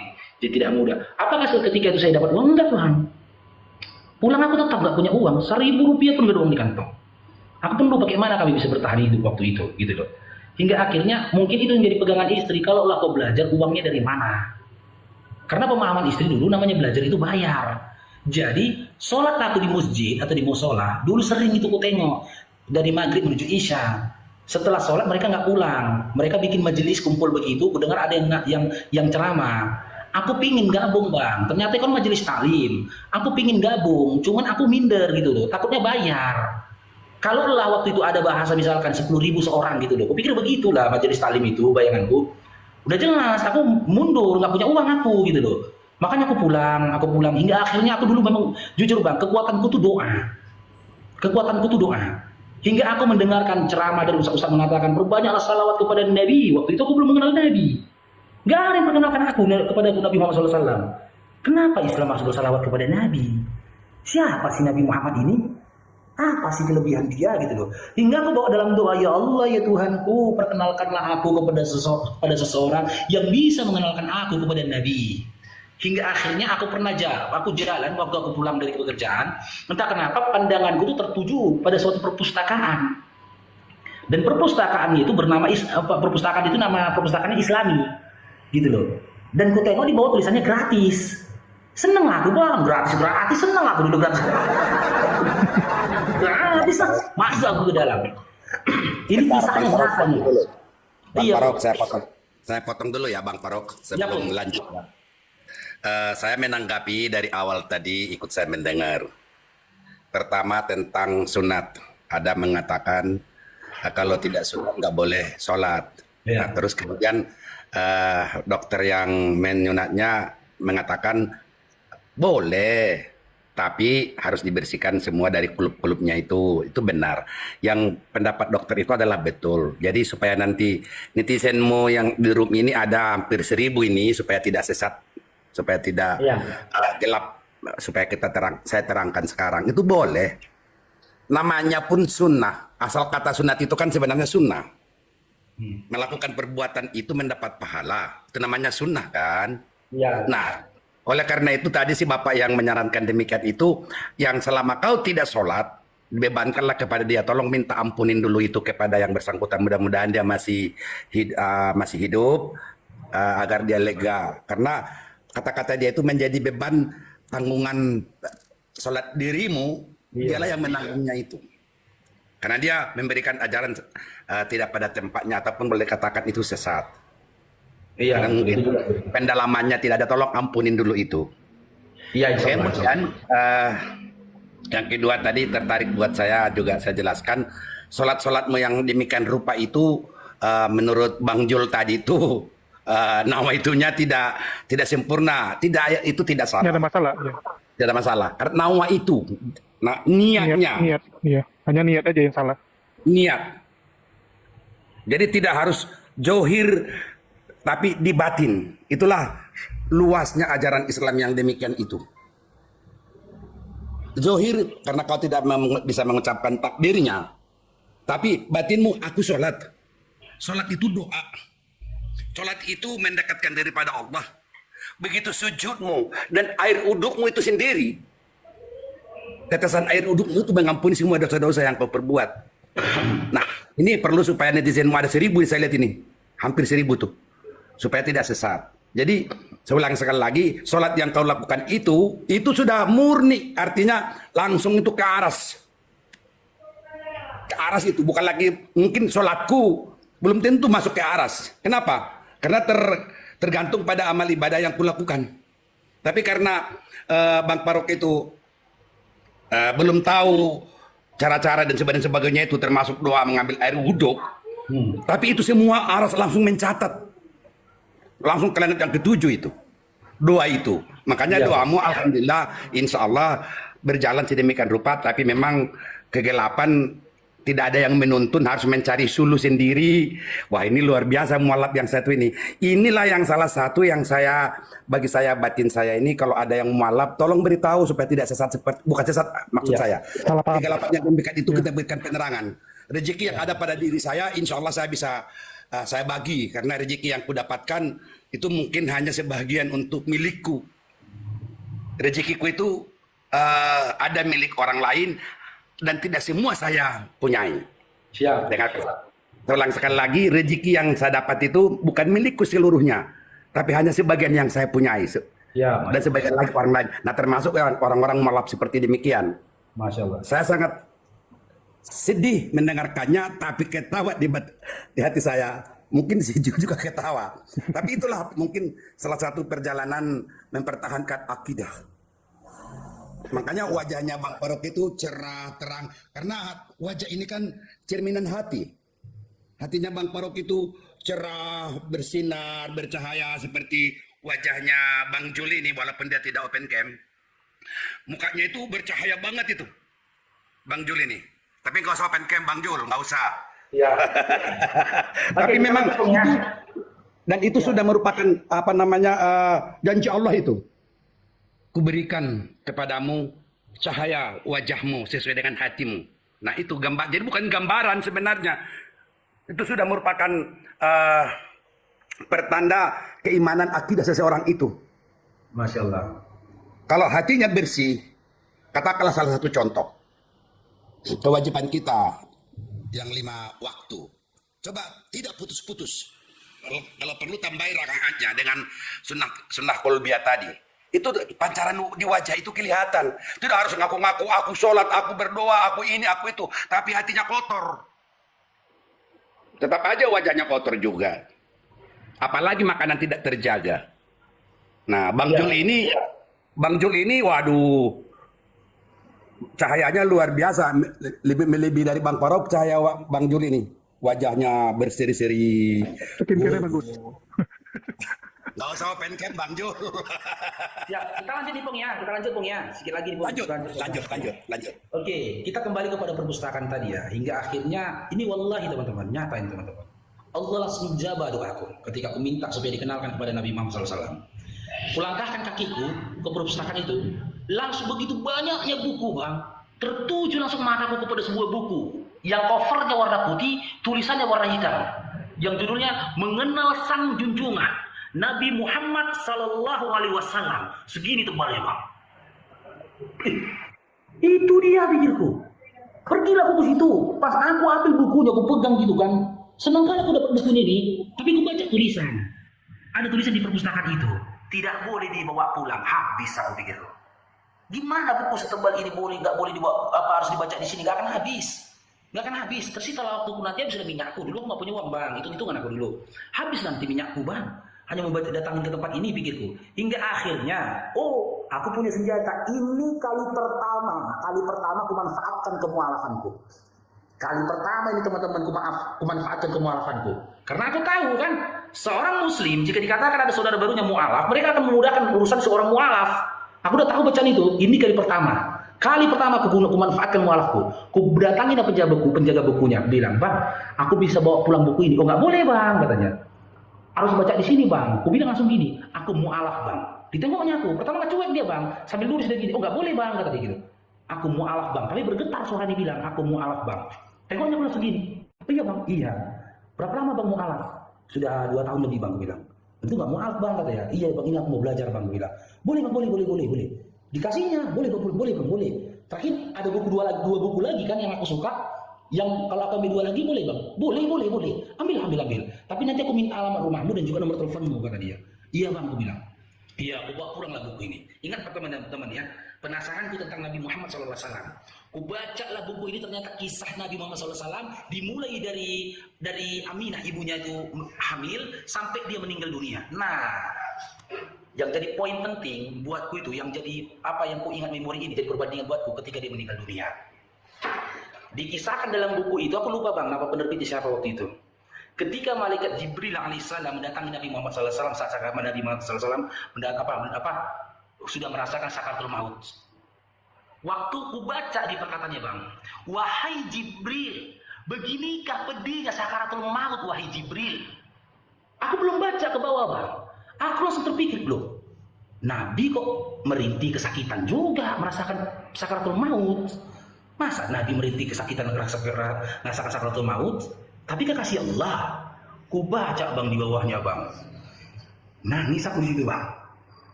Apakah seperti ini sakaratul maut yang akan dirasakan oleh umatku Jibril, kata Nabi. Iya Rasulullah, bahkan dimudahkan atasmu. Ini perkataan terakhir ini, bawahnya lagi bang, pahit kali bang, kurang bang. Iya Jibril, sampaikan kepada Allah, timpakan semua pedihnya sakaratul maut umatku kepadaku Jibril, kata Nabi di situ bang.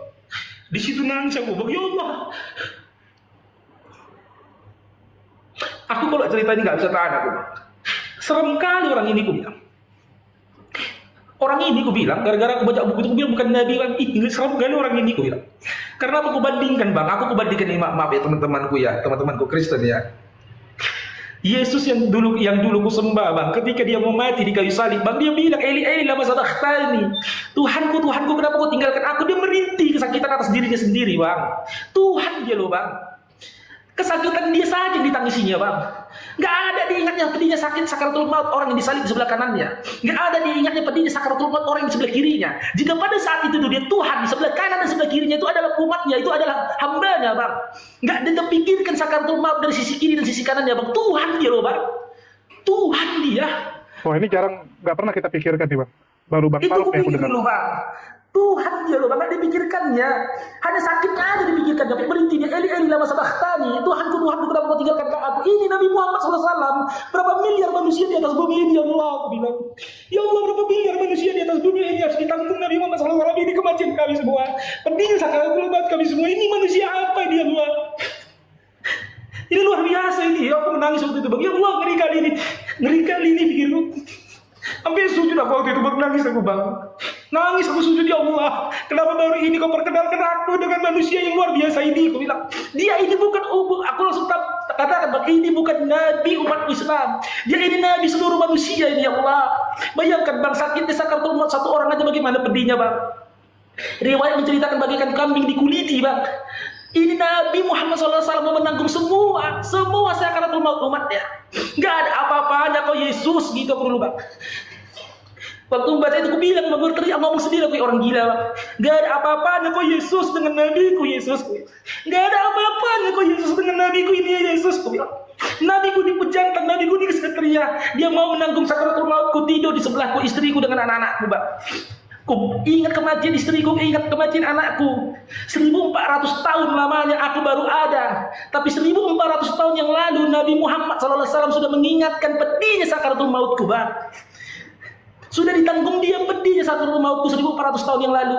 Dan aku merasa bersyukur ketika aku berusia 28-29 tahun lamanya. Kan luar biasa itu bang. Luar biasa bodohnya aku ini pikir waktu itu bang. Hingga akhirnya di situ baru terjawab semua dari buku itu. Terjawab semua kenapa memang Nabi Muhammad SAW itu kita harus bersalawat kepada Nabi. Karena begitu mulianya Nabi Muhammad SAW. Memang begitu mulianya akhlaknya. Memang pantas di dalam Al-Quran dikatakan sudah ada suri tauladan. Jika hanya membaca kisah ketika Nabi berbuat baik kepada orang yang berbuat jahat kepada dia, itu biasa bang. Waktu itu aku membacanya biasa, tapi ketika sakaratul mautnya Nabi Muhammad SAW aku bandingkan dengan kematian Yesus di kayu salib. Di mana waktu itu Yesus merintih kesakitan. Nabi tak sebutkan sakit kali kematianku Jibril. Sakit ini ku Jibril. Di dalam Bible aku ingat ketika Yesus itu dipukul wajahnya. Kenapa kau memukul aku? Nggak terima dia dipukul bang. Nggak terima dia dipukul. Dia pun nggak terima dia dipukul, dia merasakan sakitnya. Kenapa kau pukul aku? Tapi Nabi Muhammad SAW di ujung hayatnya, dia tidak mengatakan, ya Allah kok pedih kali sakaratul mautku. Nggak ada begitu bang. Alhamdulillah setelah itu semakin bertambah kecintaanku terhadap iman dan Islam terkhusus kepada Nabi Muhammad SAW. Aku semakin suka membaca-baca kisah tentang Nabi. Sehingga ketika aku bersalawat, aku kembalikan bukan aku mendoakan Nabi, tetapi aku berharap doaku ini kembali kepada diriku tadi. Bahkan ini bang, ini perkataanku nih bang ya. Bahkan seandainya Nabi Muhammad SAW itu bukan seorang nabi, dikehendaki Allah, aku tetap berjasa kepada dia karena dia mendoakan aku ketika dia menghadapi kematiannya. Luar biasa. Jadi ini bisa diperbandingkan buat kalian teman-temanku Kristen. Perbandingan buat kalian. Sosok yang kalian katakan luar biasa, perkasa. Ketika dia menghadapi kematiannya di kayu salib, dia tidak mengingat kalian. Tapi Nabi kami berkali-kali dia mengatakan ummati. Umatku. Yesus ketika mati di kayu salib tidak ada mengatakan Kristen. Tidak ada. Tak ada perkataan Nabi Yesus seperti itu, Bang. Tidak ada lisan Yesus bikin tertulis dalam kitab Lukas. Salah satu kematian Yesus tidak ada di dalam kitab Petrus pun tidak ada salah satu tentang kematian Yesus. Yesus mengatakan Kristenku nggak ada. Karena memang mereka Yesus tidak kenal sama kalian. Tetapi aku yang lahir 1400 tahun setelah Nabi Muhammad SAW meninggal dunia, Nabi Muhammad SAW sudah menyebutkan aku, sudah menyebutkan istriku, sudah menyebutkan anakku, sudah menyebutkan 7 keturunanku sampai akhir kiamat nanti. Selama mereka beriman kepada Allah dan juga Nabi-Nya. Nabi kami sudah meminta pertangguhan dari kematiannya. Luar biasa. Dengan dia meminta kepada Allah, doa para nabi dijabah Allah. Doa para nabi itu dijabah Allah. Di situ aku memiliki pemahaman, itulah mungkin alasannya. Sakaratul mautnya manusia sekarang, khususnya umat Islam, tak sesakit umat-umat sebelum Nabi Muhammad SAW. Umat-umat sebelum Nabi Muhammad SAW sangat pedih menghadapi sakaratul mautnya. Mungkin lebih pedih daripada ketika kambing dikuliti.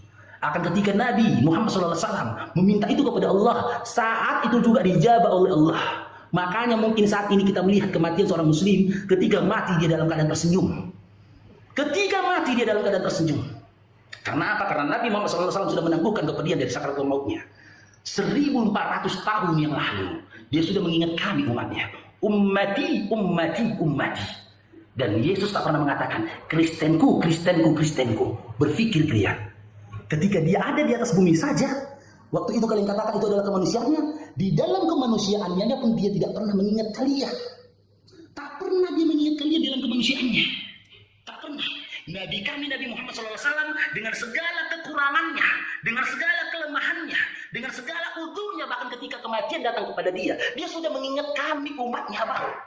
Dengan 3 kali perkataannya ummati. Bagaimana aku bisa ragu dengan janjinya nanti di akhirat? Bagaimana aku bisa ragu dengan syafaatnya nanti di akhirat? Karena ketika di dunia dia sudah tunjukkan cintanya kepada kami umatnya. Bahkan ketika sakaratul maut datang kepada dia, tak akan mungkinlah lagi aku ragu, Bang, dengan janji syafaat yang diberikan kepada aku nanti di akhirat. Sudah pasti, karena sudah ada bukti. Karena ketika dia mati, ingatnya kami. Sementara kalian berpikir, teman-teman. Ya, ini jadi bahan renungan luar biasa nih, Bang. Ya, kita dulu cuma mikir, ya Yesus merasakan disalib, sebelahnya juga disalib, ya sama-sama disalib gitu. Tapi kita nggak pernah berpikir, apakah Yesus, ya sosok yang mereka anggap sebagai Yesus itu berpikir bagaimana penderitaan orang di sebelahnya atau penderitaan orang-orang yang disalibkan. Oke, mungkin kita lanjut aja, Bang. Ya, ini cukup menarik, Bang. Jadi dari situ apalagi yang terjadi? Ya, setelah itu, jadi aku kan nggak punya uang nih, Bang. Aku tetap membaca saja dulu, Bang. Membaca hampir 1 tahun lebih, aku datang dan pergi ke perpustakaan itu. Aku bawa 3 buku, aku baca nanti 2 minggu, aku pulangkan, datang lagi bawa buku. Ya mudah-mudahan Bang Faruk salah ya. Tapi aku tak baca, aku tak datang lagi ke perpustakaan itu karena aku yakin kan gitu. Di perpustakaan itu buku-buku tentang Islam sudah habis aku baca. Tak datang lagi lah aku jadinya. Iya. Nah setelah itu aku suatu malam pulang, aku sholat maghrib di musola dekat rumahku. Jadi BKM-nya itu mendatangin aku. Dia bilang, Faruk, kamu nggak mau ikut ngaji? Apa itu ngaji, Pak? Ya seperti tausiah lah, memaparkan tentang ilmu Islam. Ilmu Islam. Langsung saya tanya, maaf ya Pak, saya bilang, apakah berbayar? Aku bilang, oh enggak, katanya. nggak bayar. Kau duduk aja datang nggak bayar, nggak ada biaya pun apapun. Senang kali aku, wah. Baiklah, aku nggak jadi aku pulang. Nah, dari situlah aku baru memahami ternyata majelis taklim itu tidak bayar. Tidak bayar. Jadi setelah itu aku makin ada kerinduan dalam hatiku gitu loh. Ketika aku melihat Al-Quran, bagaimana aku beriman kepada Al-Quran? Sementara aku tidak tahu apa dikatakan Al-Quran.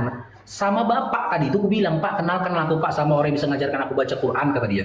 Saat itu juga dibawa aku ke rumah orang yang mengajarkan aku Al-Quran. Kalau gitu kau harus ikhra dulu. Apa itu ikhra? Aku bilang. Ayo ke rumahnya kita, katanya. Habis Isya itu bang, pergilah ke rumah beliau itu yang ngajarin aku. Diajarin aku di situ ikhra. Udah besok kau datang, kata dia. Kau beli buku, katanya. Ikhra. Belinya di mana? Di foto-fotokopi di percetakan pun ada itu, kata dia. Ya terus kau bawa apa? Seperti lidi tunjuk-tunjuk, kata dia. Tunjuk mana anak itu? Kayak gitu, katanya. Karena di rumah dia memang ada pengajaran ikhra kan. Setelah itu aku belilah buku itu, aku bilang sama istri. Dibayangkanlah teman-teman, sulitnya ekonomi itu ya.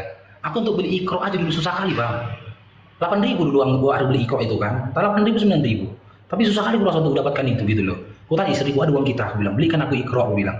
Aku alhamdulillah besok aku udah belajar ikhra, aku bilang. Siapa yang ngajarin? Itu bapak itu, aku bilang. Udah ngaji aku di situ. Jadi namanya mu'alaf bang ya. Kawan-kawan ngajiku itu sebaya anakku sekarang. Anak-anak umur 6 tahun, anak-anak umur 7 tahun, itu kawanku. Malu bang. Tapi lebih malu aku bodoh. Itu pikiranku dulu. Aku harus belajar karena nanti aku yang ngajarkan anak-anakku gitu loh. Hingga akhirnya aku udah lulus ini ikhra. Ya kan dibuatlah ritual katanya. Untuk guru bikin pulut kuning, nasi kuning sama ayam. Udah aku lakukan itu dinyatakan aku naik Quran. Ya kan? Baca Quran lakukan, dikasih baca Quran. Tapi dibilang, tapi setelah kau baca Quran ini Farouk, kau harus tahu tajwid dulu, kata dia. Iya, sama bapak lah aku bilang. Udah sama orang lain sajalah, kata dia. Orang lain lah yang mungkin nggak cari aja di luar. Siapa yang ngajar, kenalkan kau nanti sama tajwid, kata dia. Aku pulang aku ke rumah, aku bilang sama istriku, Dek, besok aku nggak ngaji lagi, aku bilang. Kenapa? Depan dek kau? Enggak. Kata bapak itu suruh cari di luar yang bisa ngajarin aku sama si tajwid. Aku bilang si tajwid bang. Bayangkan bodohnya dia. Aku bilang sama istriku, siapa apa disuruh aku cari orang yang bisa mengenalkan aku sama si tajwid, aku bilang. Coba lah, kalau sekarang memadukan aku bilang itu, si tajwid, aku bilang. Istriku pun nggak tahu tajwid bang, wallahi. Istriku terdiam. Kenapa kau terdiam, aku bilang. Jadi mengarahnya pemikiran istriku tuh, aku ditolak. Apa aku ditolak bukan gini, mungkin karena pemikiran istriku, ya amplop kok kasih itu mungkin nggak pas katanya. Terdiam istriku, aku cuman depan istriku pura-pura apalah buat aku kan. Udah nggak apa-apa lah, aku bilang. Ya kalau kan memang segitunya mampu kita ngasihnya setiap bulan. 65.000 aku kasih dulu bang. 65.000 aku kasih setiap bulan sama guru ikhra itu. Aku belajar sama dia pun paling berkisar 2 bulan itu. Hingga akhirnya aku kembali lagi bawa dalam doa. Aku minta sama Allah, ya Allah ya Tuhanku, kenalkanlah aku kepada sosok yang bisa mengenalkan aku kepada si tajwid. Si tajwid, ku bilang. Hingga 3 bulan, 5 bulan, 4 bulan setelah itu, aku kenal sama Mu'alim Husaini. Mu'alim Husaini, itulah yang datang ke Komalku dan sekarang dia buka kelas tajwid. Waktu itu aku mau sholat asar di masjid. Dia datangin aku lagi wudhu. Dia bilang, dengar-dengar kamu mu'alaf ya namanya. Iya Pak, aku bilang. Saya bilang kan, oh kau udah tahu tajwid katanya. Nggak tahu Pak, saya bilang. Kau mau kau ajarin katanya. Mau ya Pak, aku bilang. Besok malam kau bawa ini buku, bawa bolpen katanya. Kita di sini katanya. Rupanya tajwid itu yang metode ilmu memperbaiki bacaan Quran. Dialah pertama kali ngajarin aku. Dan wallahi aku belum pernah ngasih dia 1.000 rupiah pun. Tapi baru belajar berkisar 1 bulan, dia punya kesibukan lain. Hingga akhirnya pengajaran di tempat dia itu, di masjid itu, dibubarkan. Karena memang muridnya udah tidak ada lagi. Dia udah punya biaya itu, 1.000 rupiah pun sama dia. Belum pernah aku kasih 1.000 rupiah pun. Cuma karena aku sudah tahu basic dasar tentang tajwid, mulai aku mencari-cari guru yang kayak gitu. Rutin aku mencari-cari, yang penting gratis. Pemikiranku, dapatlah aku guru tajwid waktu itu belajar tajwid di daerah Mabar. Belajarlah aku di situ, cuman karena umatnya udah nggak ada lagi, akhirnya dibubarkan. Aku udah sempat juga belajar di situ berkisar 6 bulan, hampir 1 tahun, dibubarkan gitu loh. Karena mungkin karena umatnya nggak ada lagi dan sokongan dana atas itu udah tidak ada lagi. Sakit kurasa Pak, sakit kurasa begini pikirku. Hingga akhirnya aku minta sama Allah, aku berdoa sama Allah. Ya Allah ya Tuhanku, seandainya kelak engkau menitipkan kepadaku ilmu, akan kubagi ilmu ini secara gratis kepada anak-anak. Kepada siapapun akan kupermudahkan. Dan itulah motivasiku membuka TPA sekarang. Oh iya, luar biasa. Ya, itu aku juga mau nanya itu. Bang Faruk sering kulihat ada ngajar anak-anak ya. Iya, itulah motivasiku buka TPA sekarang. Teman-teman kan di dunia TikTok ini kan baru kenal kan TPA Bang Faruk. Dan selain TPA anak-anak itu, Bang Faruk juga punya majelis tahsin. Itu sudah lama. Di mana majelis tahsin ini ya diperuntukkan untuk orang-orang dewasa, khususnya para imam-imam masjid di masjid-masjid dan musola sekitar aku tinggal. Ya, alhamdulillah guru kita ini bersanad. Dia berguru kepada Ustadz Ansori. Siapa orang Sumut pasti tahu Ustadz Ansori. Pemegang sanad ke-30 dari Suriah. Untuk mendapatkan dia, membawa dia ke musola, kami dulu payah bang, pakai doa. Sampai berdoa karena jadwal dia padat. Saya minta sama dia sudah berapa bulan untuk mengajar di situ. Padahal uangnya nggak ada, apa nggak ada. Nggak ada uangnya. Ingat teman-teman ya, majelis tahsin, majelis taklim yang kuadakan di musola itu yang bayar bukan musola, bukan. Ya, penghasilanku dulu kusisihkan. Aku belum ada uangnya bang, tapi aku nekat ini. Aku bilang sama Ustadz itu, Ustadz masuklah ngajar di tempatku. Jadwalku padat katanya. Hingga akhirnya 2 bulan setelah itu aku ditelepon. Bang Faruk kata dia, masih mau diajarkan untuk imam-imam di sekitar situ di musola antum katanya. Masih Ustadz, aku bilang. Oke, saya kosongnya di malam Jumat kata dia. Antum mau? Mau Ustadz, saya bilang. Padahal uangnya belum ada. Uangnya nggak ada bang. Uangku pun nggak ada. Jadi, aku mauin aja. Waktu itu pertama kali pengajian itu aku minta sama Allah, akhirnya ada salah satu teman ngaji itu mendonasikan dana dia 6 juta rupiah. Dana awal untuk mencukupi biaya tahsin ini tadi. Semangat aku di situ. Masya Allah, Bang Aceh Bugi, setelah jazakallah khair. Semangat aku di situ. Hingga akhirnya berjalan tahsinnya habis uangnya. Kami berunding ini. Semua imam-imam di masjid itu berunding. Bagaimana ini kita nggak punya uang lagi? Berapa tahun yang lalu ya? Berkisar 4 tahun yang lalu ini, 3 tahun yang lalu berunding ini. Nggak ada uangnya. Teman-teman pun yang ngaji di situ ekonominya pun bukan yang hebat semua. Ya kerja bangunan, Pak cakap orang pensiunan sudah tua. Saya bilang, aku yang ambil alih biaya ini, aku bilang. 1 bulan berkisar 1.300.000 bang untuk biaya tahsin itu bang. Ku izin sama istriku, ku sisihkanlah penghasilanku ya. Biar aku yang membackup. Ini belum ada TPA waktu itu. Masih tahsin itu yang aku apain. Biar aku sisihkan penghasilanku untuk ngapain tahsin itu. Imam-imam di sini harus bisa membaca Al-Fatihah sebagaimana Nabi Muhammad SAW membacanya. Diizinkan sama istriku. Sampai detik ini, ya alhamdulillah tahsinnya masih berjalan. Allah kabulkan doaku. Ku panggil guru yang bersanad mendatangi musolahku. Dan yang kedua, alhamdulillah sampai detik ini ya TPA Bang Faruk masih berjalan. Guru di TPA Bang Faruk itu terhitung Ustadz Yasin, Ustadz Husaini, Mu'alimah Najmi, Iwan 5 bang, 4 bang, sama aku 5. Keempat-empat ini dibayar honor bang. Beliau diberikan honor. Alhamdulillah itu dimudahkan dari apa yang didapat Bang Faruk di TikTok ini. Bukan hanya itu, untuk memotivasi anak-anak belajar, namanya anak-anak bang, harus dipancing dengan uang bang. Siapa yang hafal 1 ain diberikan hadiah pertama Al-Quran, yang kedua uang 30.000 rupiah. Per anak hafal 1 ain 30.000, hafal 1 ain 30.000. Belum lagi itu, selesai mereka mengaji dikasih uang jajan, meskipun cuma 2.000 atau 3.000 per anak. Setiap selesai mengaji. Dan alhamdulillah ya anak-anak TPA di tempat Bang Faruk itu semakin hari makin bertambah hingga tercatat saat ini hampir 50 anak lebih di TPA Bang Faruk. Ilmu yang diajarkan tajwid, iqra, bahasa Inggris, bahasa Arab. Untuk bahasa Inggris dan bahasa Arab ini jujur Bang ya ini berawal dari niatku pribadi begini. Aku ada rezeki nih dari temen, sama Bang Dio aku pernah koordinasi. Dari temen, pernah waktu itu ada followers dari mana itu ya, dia transfer aku 2,5 juta. Dia transfer aku 2,5 juta. Dan aku memang berniat mau leskan anakku, Bang Dr. Akal. Mau leskan anakku untuk bahasa Inggris dan juga bahasa Arab. Tapi tiba-tiba aku berpikir, kalau cuman anakku ini aja yang kuleskan, anakku aja yang pinter. Anak-anak tetanggaku ini tetap dalam kebodohan.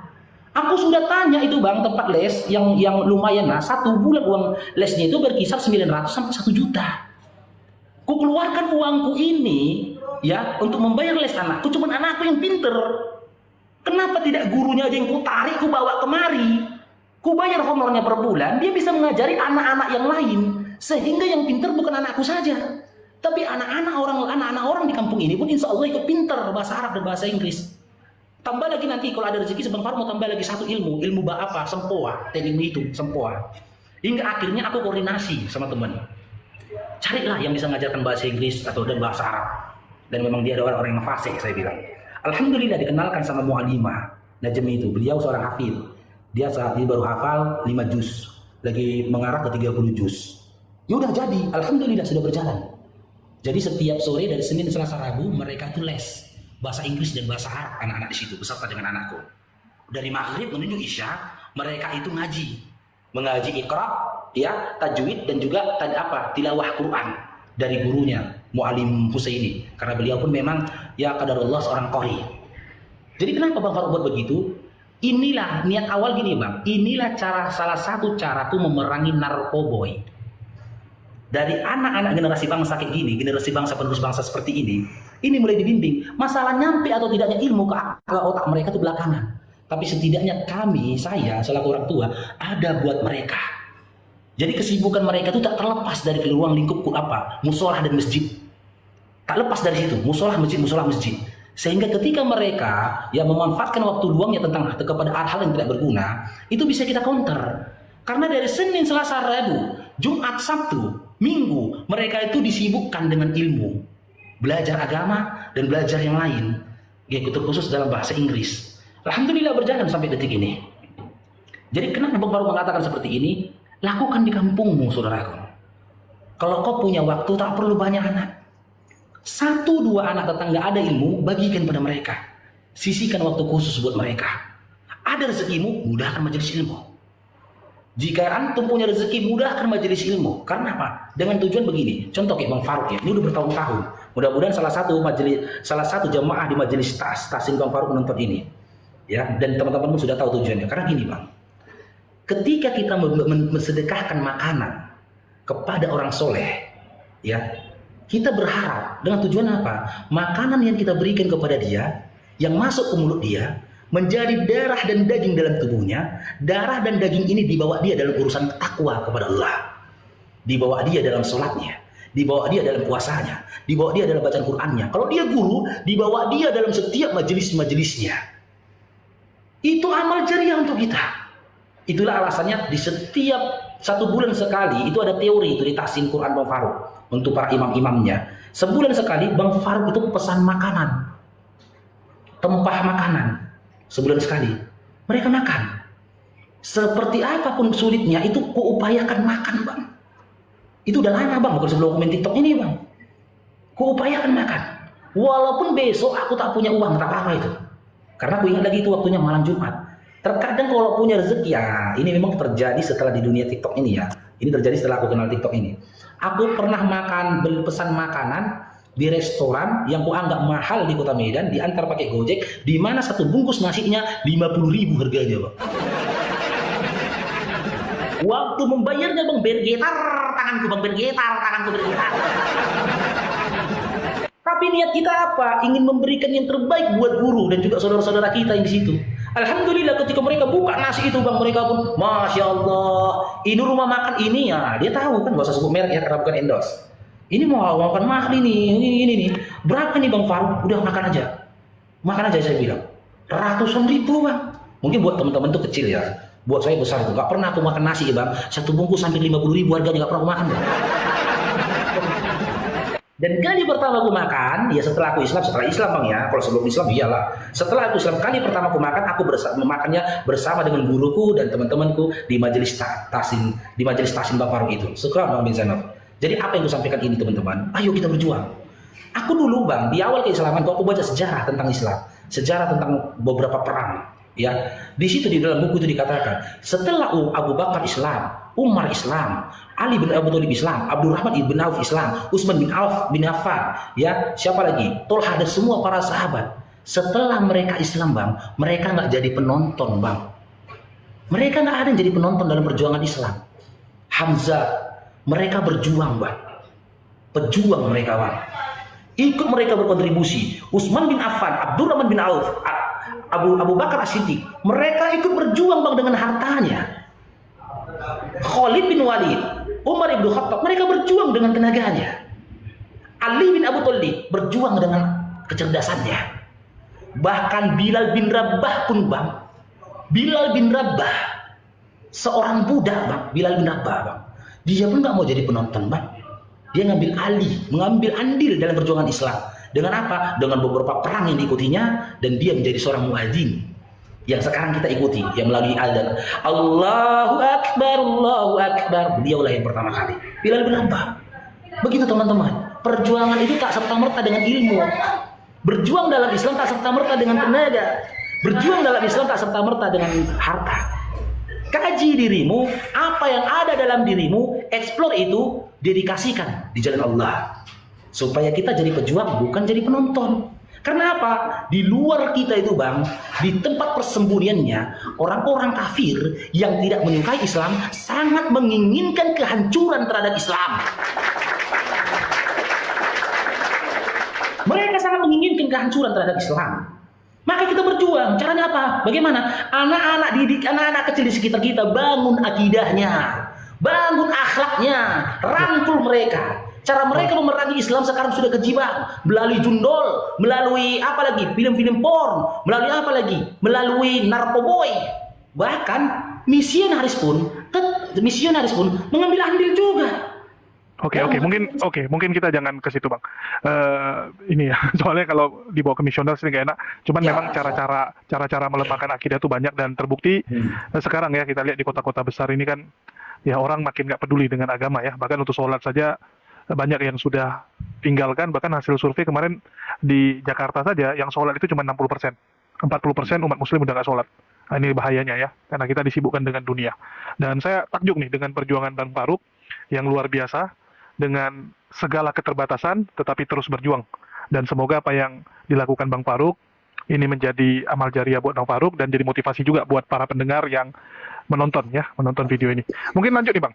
Aku mau nanya nih Bang Farouk, kok bisa nyasar ke dunia debat nih Bang? Kan bisa dibilang kan diskusi ini tepi jurang juga nih Bang. Iya. Jadi nyasar di dunia debat tuh gini ya. Awalnya kan istriku main TikTok Bang. Iya kan?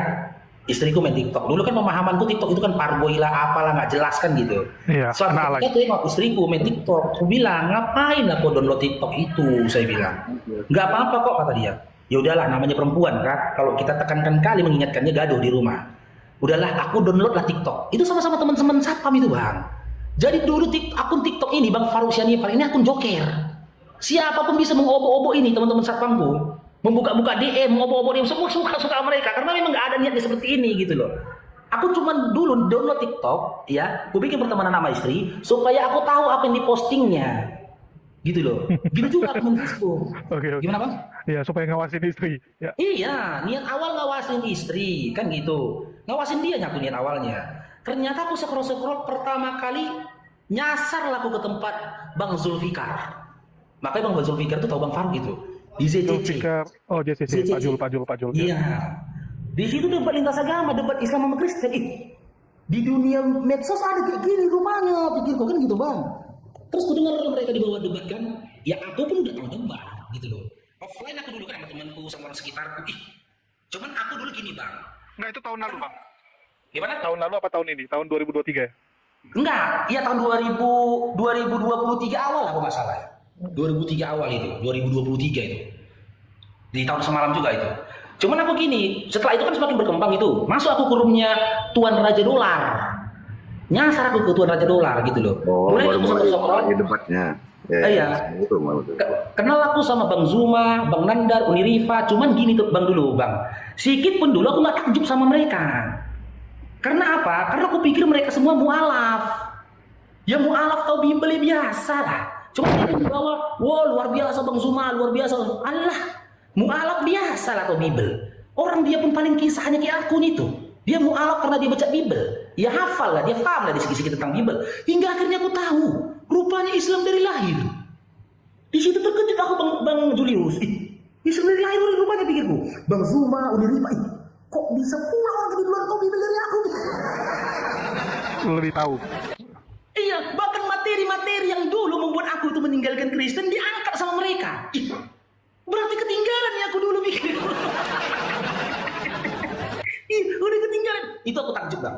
Ya, jadi aku takjub kepada mereka karena mereka itu Islam dari lahir, tapi mereka memahami Bible. Tapi kalau dia mualaf kayak itu, ya Rito Nora, siapapun kalau aku tahu dia mualaf, aku nggak takjub, biasa, namanya mualaf. Bisa jadi jalan hidayah dia itu melalui Bible, ya pasti begitu kan gitu. Jika akhirnya, enggak, tapi waktu itu aku belum mau ke dunia debat bang, belum mau ke dunia debat. Waktu itu aku menyuarakan Palestina. Konten-kontenku itu menyuarakan tentang Palestina.